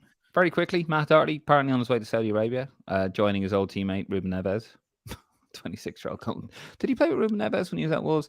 26-year-old. He's going to Saudi Arabia. Matt Doherty. Honestly, it was actually mentioned on the pod last night, but it's in the papers as well, so must be something to it. May not go through. Matt Doherty, which is very quickly, lads, yes or no? Would you still pick him if you went to Saudi Arabia? No, I hate all that shit. Just the Saudi stuff. It's ridiculous. Sports washing to the max. Nuno Espirito Santos is with Al Etihad, so I speculate that's where he's actually going. But no, no, I can't get behind any of that. And if he's part of that, no, I wouldn't be too keen on him then. Yeah. Yes, no, or would you still think that was a great move from Martin? No, I don't think like Atletico Madrid. It won't be a good move for him, no. And I think this is a key thing now for Kenny ahead of the September, or whoever the manager is ahead of the September games, is where these players are going to be going. Cousin Will, is he going to get a move from Southampton? 3 or 4 teams apparently in for him. Obviously, I can't tell you all my family secrets, but that's what I've heard. And on the family WhatsApp group, which Will's not on. But I did hear that actually today. But yeah, look, a lot of these players now will be, moving on and going off to other teams and stuff. So it's going to be very important. Obviously, with Kelleher as well, would he put on? I don't think Bazuni done anything wrong, but I think just some of our players will be playing. And just before we come on to the next comment, I just want to give a shout out to Francis O'Connor. I know you butchered his Irish pronunciation there. That's not surprising. You can't even get Ogbene right. And with that, that's maybe by the end. What's going to happen? Kenny's going to go first, or you'll be able to pronounce Ogbene. I don't know. But what I would say is Francis O'Connor. He travels over from America to watch Ireland, and he was at the game last night in Dublin because I saw him on the scoreboard thing. He's also a member of Risk London, so I'm always going to give a shout out to him. But really good lad, and fair play. He was in Greece and he's in Dublin. So, yeah, thanks for supporting the pod. There you go, all ganging up with me now. Just because they're all coming around to my style of thinking of Cullen. You see that, Martin? See, I lead. The rest follow. Luke Carr, not sure have you seen already, but the Jason Knight to Bristol rumors are a good step for him.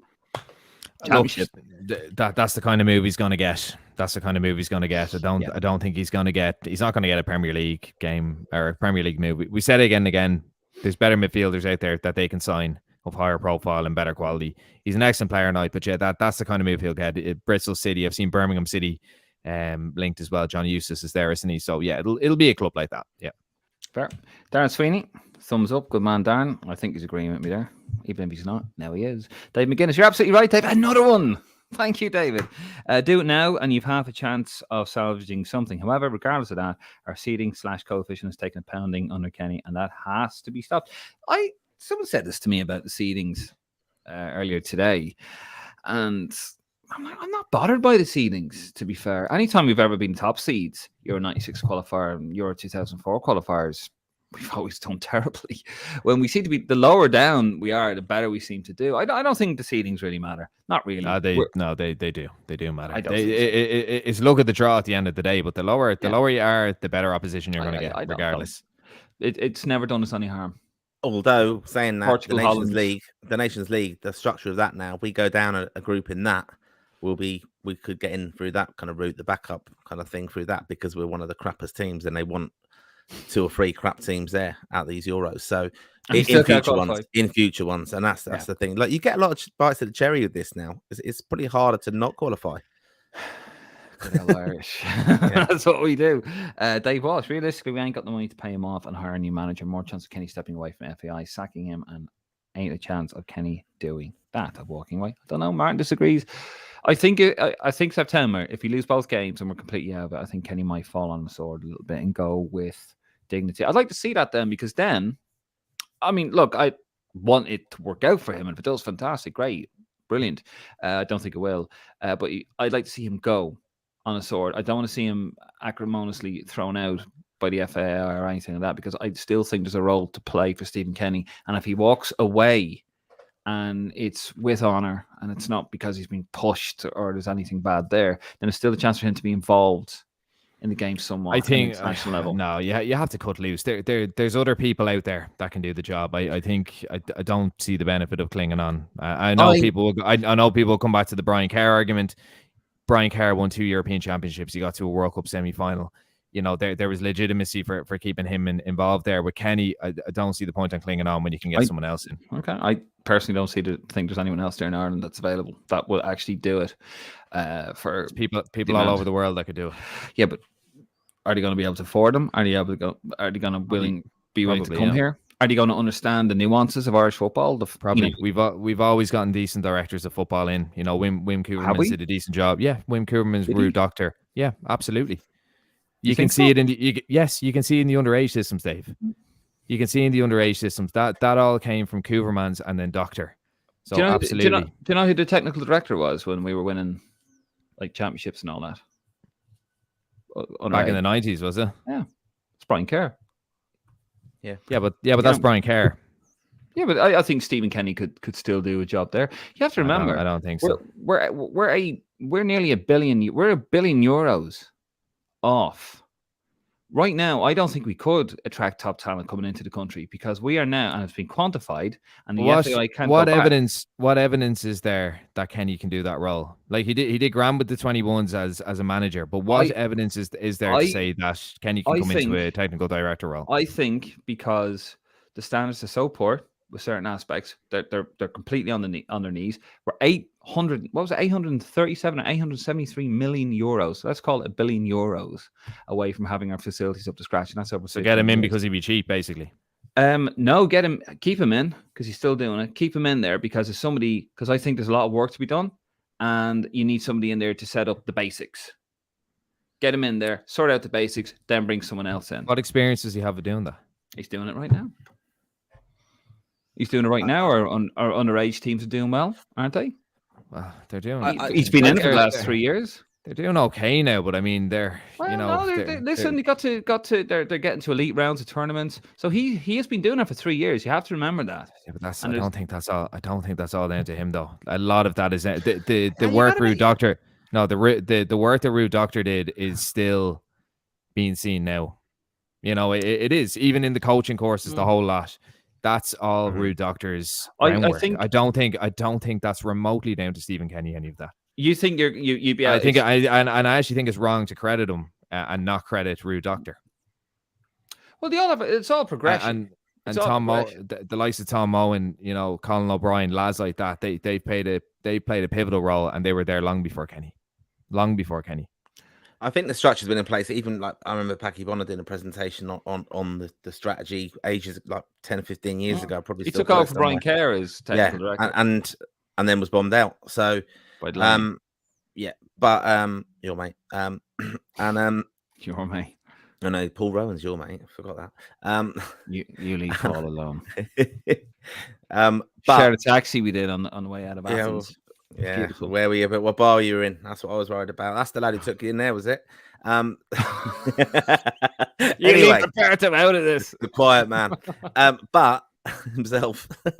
But no, I think I kind of get what you're saying, Nick. With there's credit to others as well there. But I think what Kenny knows, and perhaps what the danger is if he doesn't see it himself that this isn't working, is that his legacy, the respect he has for the other stuff he does, like going to League of Ireland, supporting that. I think he understands the nuances of like schoolboy football, how the clubs are. He's respected with all the local clubs and things like that, and his presence and known around them, and knows how they all work, knows people.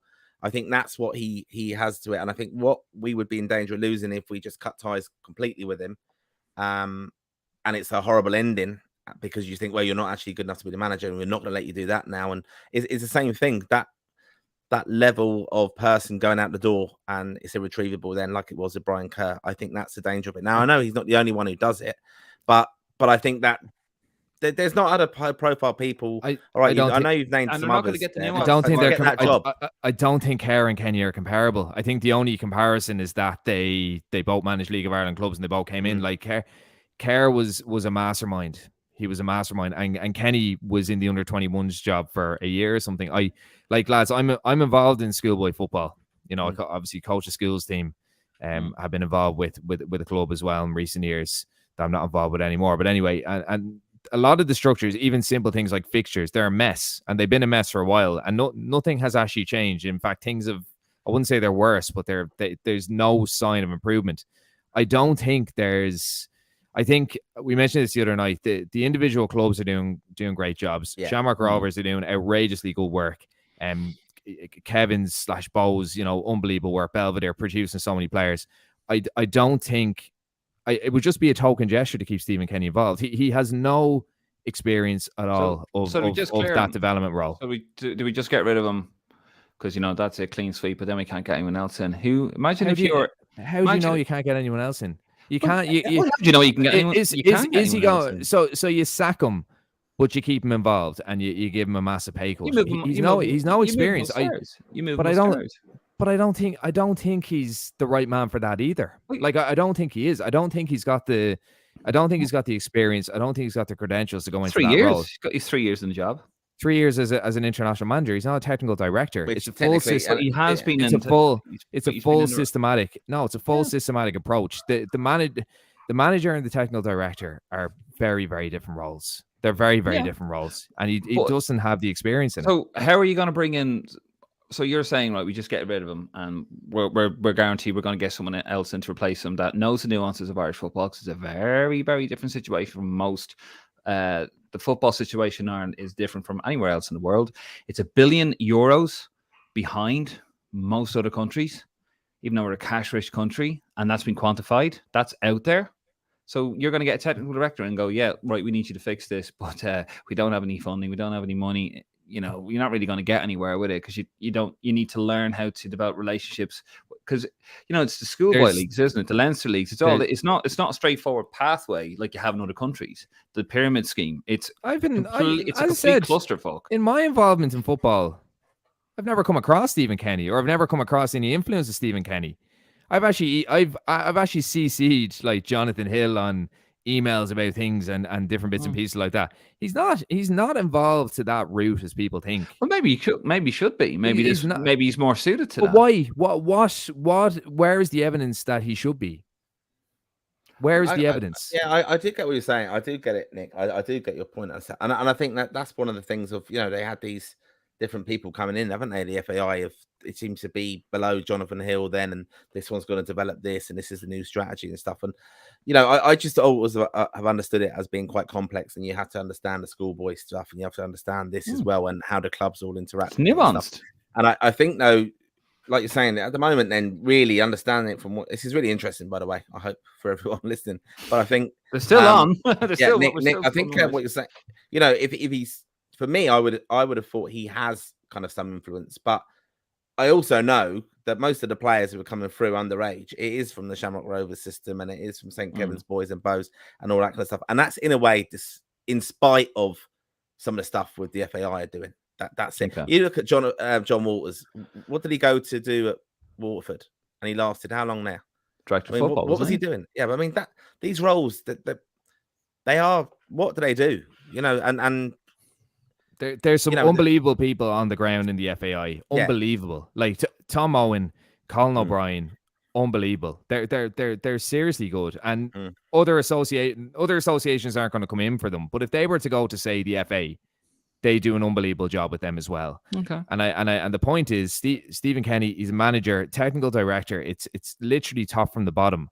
And I think, he talks a good game, Kenny, and he's very transparent. But there's a lot of people who are just as good, if not way better. I think Kenny, he is a football man and he knows his stuff. But I think the fact that he's so transparent and he goes through the tactics and he goes through the nitty gritty, we hear it where you don't necessarily hear Pep or Klopp going through their tactics in press conferences or stuff like that. Make him a good technical director dealing with grassroots and all that? Because I mean, first of all, I wouldn't go into too much detail because it gives the opposition a bit of an upper hand. No, I don't think so. He's no experience. Dave, he's no experience there. Okay, but you get experience. Brian Kerr had no experience. And would you put Martin O'Neill into a technical director role with the FAI? Absolutely not. Absolutely not. Way more experience than Kenny. Yeah, but he has no. But I don't think for him in this job. I mean, Jesus has run a club, has run a couple of massive clubs. So already he's more qualified than Stephen Kenny. But he wouldn't make a good technical director. Hold on. The reason why I wouldn't put Martin O'Neill in there and that specific manager is because I don't think he'd have the appetite for it. If you're talking about putting him as director of football or technical director as the FAI, no, I wouldn't.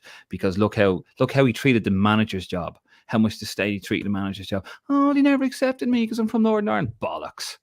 They did accept you. You just treated the Irish press like shit. And when he called you out and stuff, oh, I'm going back to England to all my pals. That's why I wouldn't put Martin O'Neill in there. So you got to be, when you're asking these questions, that's why I wouldn't give it to Martin O'Neill. Now with Stephen Kenny, right? You're on about Brian Kerr's a mastermind. Stephen Kenny, when he was doing a 21s manager, that was the same pathway, wasn't it? That Brian Kerr took. For a year, and then he was moved in. Now it's a different situation. He was moved into the seniors job because that's what John Delaney wanted, right? Look at the job he was doing with those under 21s. Now, hindsight is brilliant, right? If Kenny had stayed in that under 21s position, we would have qualified for the under 21s, in my opinion, because we were phenomenal. That was the same pathway that Brian Kerr took, right? And Brian Kerr had numerous amount of years. Kenny was in for one. And look what he was doing. You could see what he was doing, right? Bringing in young lads. Brian Kerr had numerous chances, had numerous years, and he did brilliantly. Back-to-back, under 16s and under 18s European Championships, and he came third in the World Cup. Then he had to go with a top job, and he was shit. And he was shit. And I don't care. You can get your fucking win thing and throw it out the window as win percentage. Couldn't beat a team in the top 80 with that team in a competitive match, right? Stephen Kenny, given enough time, he would have gone down the same route, I think, as Brian Kerr. I think we would have been competitive at those under 21. So, yes, given the right amount of time, he would have had the same experience as Brian Kerr. That's my point with Stephen Kenny. He wasn't given enough time. Well, you don't know because he only had 1 year, but you saw the immediate improvement. The immediate improvement. Did the under 21s, yes or no, improve immediately under Stephen Kenny from the predecessor? Yeah, but how many of them were playing? How many of them were playing first team football for their clubs? Where in previous years we didn't really have that. He selected. The one thing I say is he selected an excellent. No, a lot of them were playing first team. The one thing I say, a lot of them were playing League of Ireland. Yeah, the one thing I say about him is he selected very, very good teams, and you would have had lads who were eligible for the 17s and the 19s, and maybe not the 17s, but the 19s, and he was calling them up straight away. And I like that. I did like that. Where Noel King wouldn't, like Noel King, you could tell wasn't interested. He wasn't interested. He wasn't out for. But I don't think you can come to a conclusion that Kenny would be a good technical director or director of football based off 1 year where he didn't qualify with the team that was coming through for years, that was developed by Colin O'Brien. Hold on. No, let me finish it. He never got the finish. Hold on. No, this is important. Dave, this is important. That was developed by Colin O'Brien. What's the point? Developed by Colin O'Brien, developed by Tom Mohan. That team was formed by Colin O'Brien. That age group. And Tom Mohan. But it wasn't developed by Stephen Kenny. It was selected by Stephen Kenny, 100%. Yeah. Selected by Stephen Kenny. I'll give you that. And he was big enough to call up the younger lads. Bazunu was only 16 or something playing under 21s. Absolutely, I get that. But was he responsible for their full development? Was he responsible for those players' success? Not necessarily. He wasn't there long enough. You're saying he didn't qualify. You're saying he didn't qualify. He didn't finish because he took over the seniors job. That's very important. That's very important that we state that because that's. Oh no, that's fine. Yeah, no. I accept that, but he did not develop that under 21 team. I think he did not, and I don't think we can come to a conclusion that he will make a good technical director based off that. I don't think you can come to the conclusion that he'll make a bad one either. Just a quick question. There'll be better ones. If Steve, is this a little bit like the situation with Stephen Kenny? It's a little bit like Ole Gunnar Solskjaer at Man United. He loves the club. He loves the country. Right? He loves it. It's his dream job. Knows the club inside out. Yeah, he knows it all inside out to some extent. But when you go from that job, there's no one else looking for you. And where does Stephen Kenny go if he went from Ireland? No one's been knocking on the door to say, Stephen, come in and manage us. No, even League of Ireland clubs. All right, they may not be able to pay as much money, but no one is, are they? Where's he going to go if he does go? And I'm not saying I want him to see him go, but like that, what does he do? That's I admire him saying this is his dream job and he's going to have a fair crack at it. And I think in hindsight he'll look back and go, yeah, I did have a fair crack at it, and he got things wrong. And I think he sadly has been shown out of his depth in lots of ways. Lovely fella. I'm not going to knock him for that. Brilliant. And I think the media stuff, I've often defended him on that, saying that's just his total honesty, that as the personality he has. And I'd rather that in a way. It's very refreshing. He doesn't shut down journalists. He doesn't, he doesn't. James McLean does it for him. Yeah, but I think, I really like him like that, and I think it's refreshing. And he's not a bullshitter, basically, but he just seems a bit out of his depth for me at the moment, and it just worries me. And again, back to the point, I think the danger is he's dealing with very senior pros at very good levels with their respective clubs. They're professional footballers. They've seen it all. Do they rate him now? Is it? We're as fans looking at him thinking we're pissed off with 5 out of 23 wins. Are they thinking this bloke? Like what? But players never blame themselves. Players never blame themselves. So they're going to blame. Yeah. We got to get moving on these comments. There's supposed to be only half an hour. Fascinating stuff. Graham, how many managers would have pulled in Ogbeni or Johnson? To be fair, he has done well. He has gone out and got some really good players. And Dave McGuinness, you can duff this number 2. O'Shea, retain Kylie or get Kelly back. Lose Andrews. Make sure your opposition analysis is on point. That manager and background gets you to a tournament or 2 and leaves a management team for the future. Darren Sweeney, we need an experienced manager to bring young lads through. Graham Farrell responds to that. Go on then, like who? Can't wait to hear this. Graham Farrell then continues with Dean Smith. Dave McGuinness.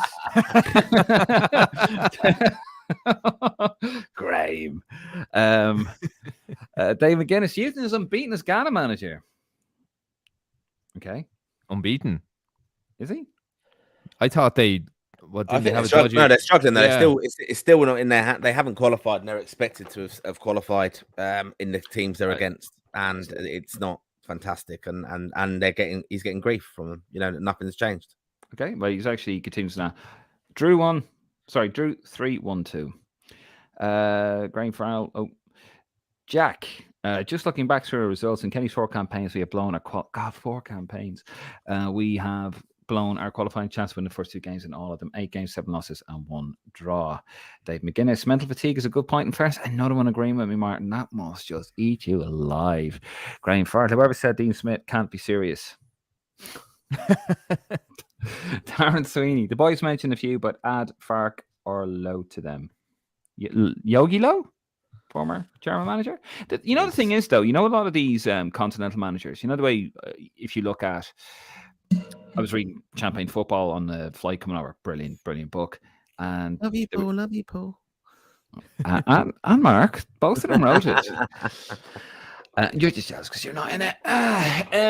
But, the obscene wages we're paying Irish managers like Martin O'Neill, Trapattoni, like a lot of continental lads they're a lot cheaper than that. Do you know what I mean? Like they will probably do it for a non-exorbitant amount of money. So someone like Yogi Low probably would come in and do it for, I don't know, 900 grand a year or £1 million a year if they have the money for it. Probably don't. Graham Farr, more chance of getting Yogi Bear. Oh, Darren Sweeney, you happy with Kenny then? You're happy with Kenny. I think that's between Graham, isn't it? And they're having their own little tit for tat. We'll leave them to it. Stephen Ring, seen a profile on Twitter looking to get one of the women's team's jerseys with the Sky logo to support them during the World Cup, and Castori are not releasing it with their sponsor. Good. Didn't see that, but no, I'd make the point. I was going to have a bit of rant about the kit, as you know, it's a passion of mine. But yeah, I went into you know, I tried to go into a sports shop on the way up to the stadium yesterday, and they don't even have it in there. So, and we're on the verge of a World Cup. I did see the Castori shop wasn't ready yet. By where the old club shop is at Lansdowne Road. So, Blue and Gold, Rafael Benitez did hear a rumor about that. Don't know, probably couldn't afford him. Francis O'Connor, cheers, Martin. Cheers, Francis. Graham Farrell, Darren Sweeney. I gave him all the chances in the world. This is about. We'll continue with this one. Friday night was the final straw for me about Kenny, but Yogi Low, the FAI are potless. It's more likely to be fucking Tim Clancy than him. Steve Walsh, Gary Neal's available, done a good job at Bournemouth when he took over. Dave McGuinness again. They do matter. Getting the likes of France and Holland. This is about the seedings over and over again. Isn't that appealing in terms of qualifying? But you know what, though? As I've said about international football, David, if you have your house in order, and especially when the top three qualify, you have your house in order, anything can happen. Newton Duff is number 2. O'Shea's coach retained. That is an old comment that is actually repeating on itself. Graham, the European football landscape is changing in football across our level. No one is crap anymore. Gibraltar excluded 201 in the world. Dave McGuinness, Kenny's no track record in youth football. Dave, you're way off. Oh God, probably shouldn't read the rest of this out. There you go, Nick. David, we were getting on so well. You and David are buddies again, Nick, are you? Great pals, yeah.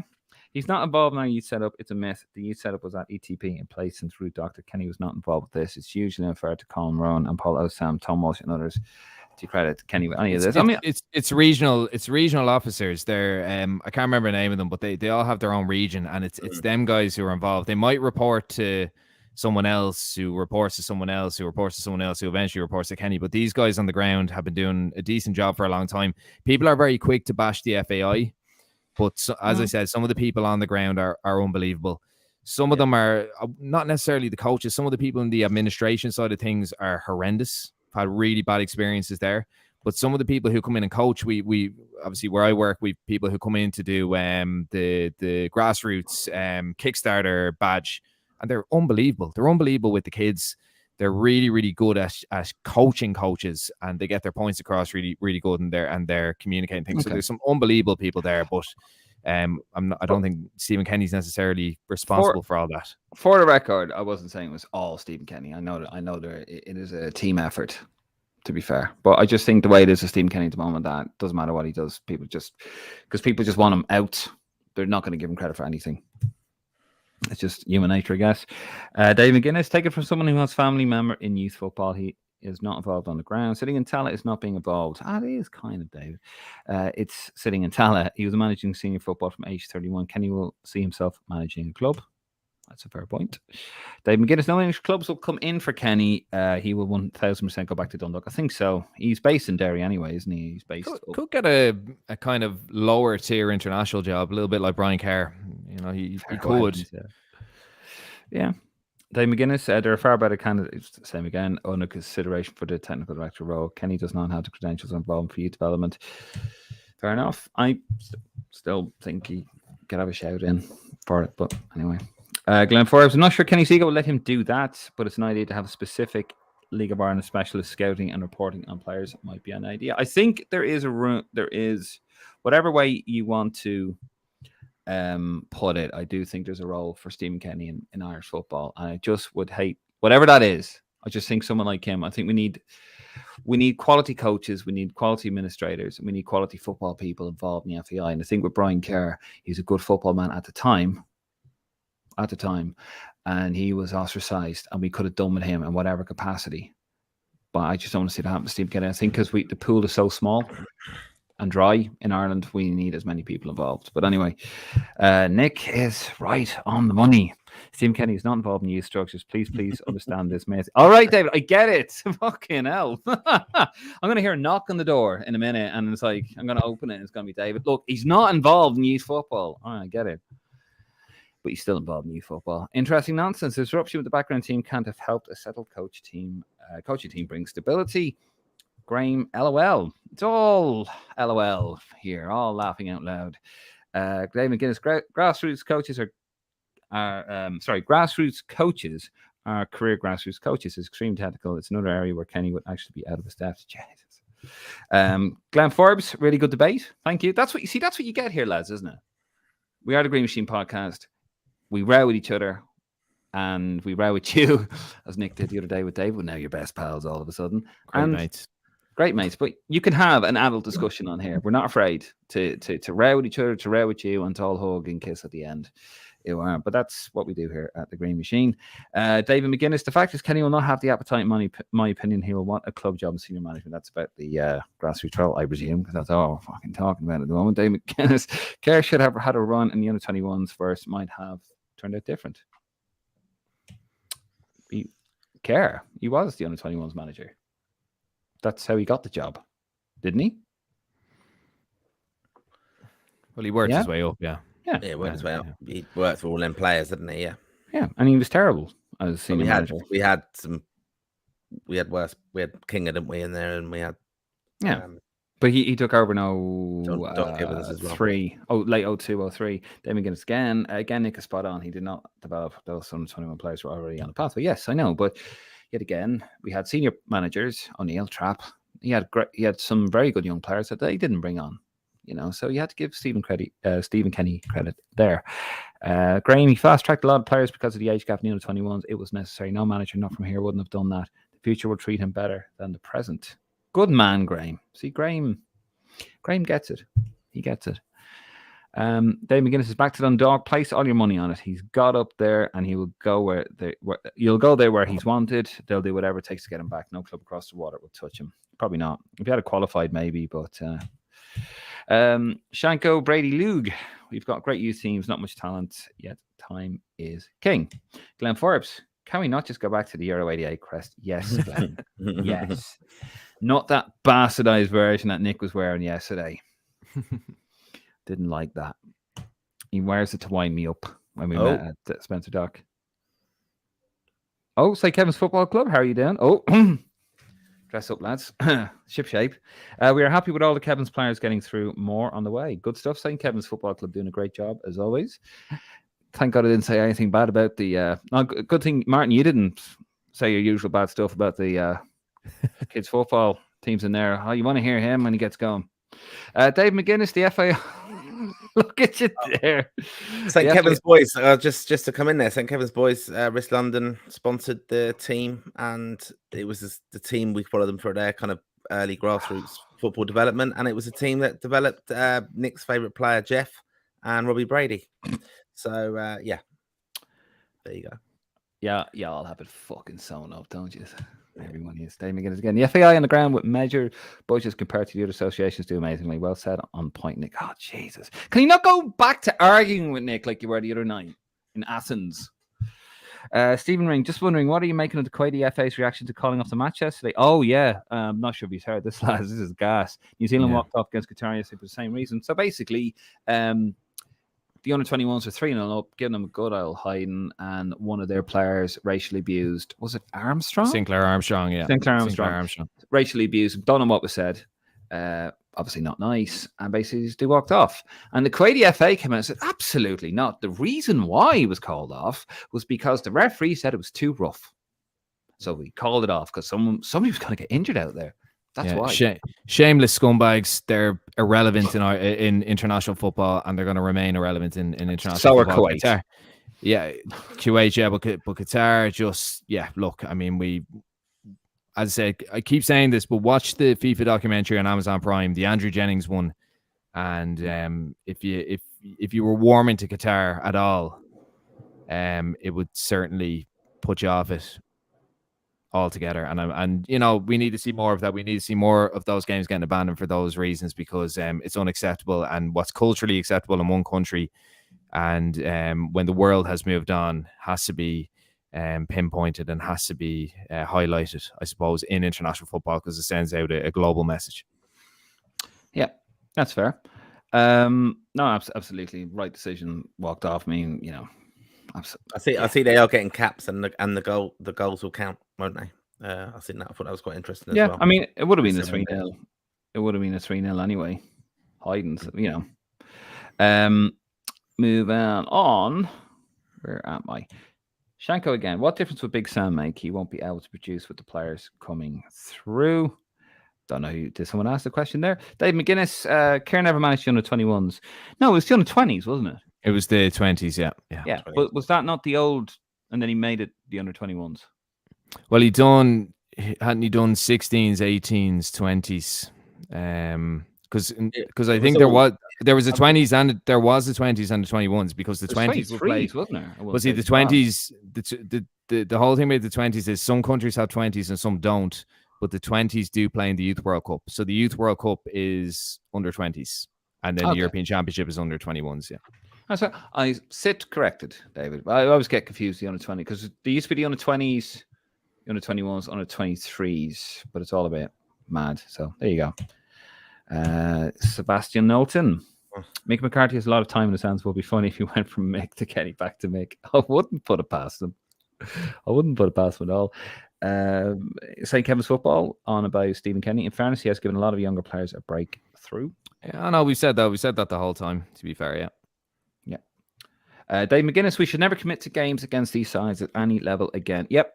On about Kuwait and Qatar. I might throw them in there as well. It's disgusting. Scumbags. I really hope this sends a message. I do hope we see it in senior fixture, a club at international level. That's the thing. Would an Ireland senior team do that? I reckon Stephen Kenny would actually drag him off if it wasn't qualifier. Oh, I wouldn't be surprised to see us do that. Yeah. But that whole under-21 cap's been a shit show. You know, the Zambia, I mean, couldn't get out or whatever, and then Kuwait. Gabon, wasn't it? Or Gabon. Yeah, they couldn't get out, and then Kuwait. So yeah, that's it. That's a shit show. That camp. That was. I mean, you can't even blame the FAI in that one. Do you know what I mean? I mean, in a way, do your due diligence in a way as well. Now we know. Like, that's no wonder Tom Cannon didn't turn up. Fuck's sake. No more in him, is there? God. Wow, that was so many comments there, guys. Thank you so much, by the way, at home, getting involved. We're going to leave the comments there, but so much engagement. Like we always kind of put a little time cap in these things, and then but we try to be as but that didn't work, did it? But we always try to be. We want to be fan. We want to be fan friendly. So if you've got something to say, we want to hear it. Let's talk about it. We actually covered a whole range of topics there we didn't even set out to talk about. But if you want to talk about it, we're going to talk about it. So we're going to wrap this up. Lads, is there anything we want to comment on? Yeah, just the poll. So yes. No, I wouldn't say it's the final result, but it's the results as the episode is closing out. So do you want Stephen Kenny to remain in the job? Kenny in 47%, Kenny out 53%. See, it's still 50-50. I know, well, it's actually not 50. It's 47-53, but you know what I mean. You know what I'm trying to say. Well, we'll get to. Sorry, come. There is a few bits to say. Sorry. Are you going to interrupt me again, Martin? I am going to interrupt you because obviously we've had the 33rd FAI International Awards. Oh, sorry. Yes. Actually, all right, Mr. Media Man, there, take off that lanyard. Sorry, Martin, can't hear you. I don't know what's happened there. Well, Martin tries to find the mute button there. There he is. Nathan Collins has won the Senior Player of the Year. And actually we have, we don't because my email is gone there. We have the rundown of the awards. Young Men's International Player of the Year was Evan Ferguson. Women's International Player of the Year was Courtney Brosnan. No relation to Pierce, I hope. Young Women's International Player of the Year, Heather Payne. International Goal of the Year was Amber Barrett against Scotland, the goal that got Ireland to the World Cup. We'll talk about that in 2 seconds. International Under-21's International Player of the Year was Will Smallbone. And men's Under-19 is Sean Green and Sam Curtis. Gets the Under-20, the Under-18s. It's all there anyway on a massive press release there. Oh, and Kevin Moran and Sue Hayden were put into the Hall of Fame. You figured out the mute button where the mute button is there. Yeah, I have. Yeah, good lad. I have. Good stuff. Yeah, look. I've really enjoyed the show tonight. I just want to say as well. I know the women's game just very quickly. I think we have to cover that. They are playing Thursday night in Tala, at home to Zambia. That's the kind of pre-World Cup squad. Should be narrowing that down via Power as well. But I think it's a fantastic initiative. I'm going to hold up to the screen. This is a thing that's available in all the in the local library in Ireland, which I managed to get a few of them, of course. And you'd like In the it, Dave. library? Lots of pictures in this one, Dave. Not many words and not big words. So Are there lift up flaps? Yep, they have. Is But that no, what very, you very got? good. I think it's a nice initiative from the FAI to do that, involved with the local libraries of Ireland. So, yeah, fantastic. I thought that was very good. And well done, Dave, for your lovely article in the match programme. Well, since I wasn't going to mention it here, as it magically accidentally opens up on the exact page where my article is. 35 years of infamy, and I thought you wrote a piece for the programme, Martin. I didn't see your name in there. That's a shame. The name's not in it. I'm not worried about that because it's a nice thing to have reflected. And my one's signed by James McLean. So there you go. I'm going to sign my one. For me, a couple of actually, you know what? There's a couple of comments there, and I am going to read out because they are actually quite pertinent. Actually, Paul Culleton. That's why I got the job. I'm the most successful Irish manager at this time. That's not Paul Culleton. That is Kenny. That's a quote from John Fallon's Irish Examiner piece for tomorrow's paper. Just went up, and Paul Culleton continues. I've never been one to speak about myself like this. Stephen Kenny's unprompted 700-word speech as he fights for a job. Ireland manager embarks on an unprompted sermon defending his ability to coach the team. He's under pressure, lads. He's under pressure. St. Kevin's come in there again. Hate to mention it, but 3 of the winners were Kevin's. Well done, Kevin's.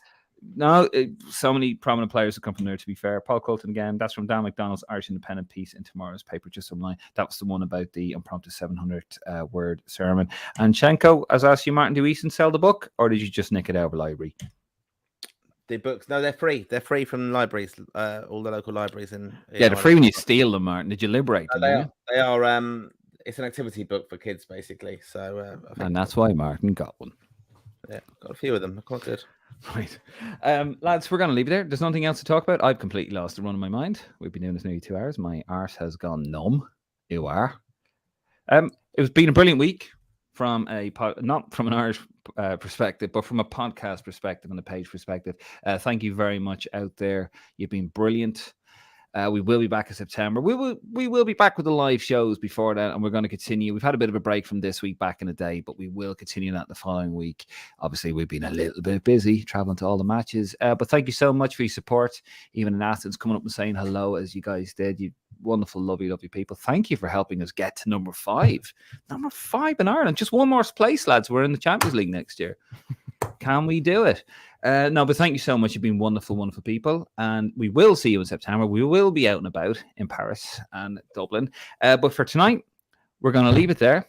Thank you so much. If you want to support the page, you can head on over to the shop and buy a shirt at thegreenmachinepodcast.com/shop. There he is, a nice little jersey. And you can also go over there and get yourself some badges.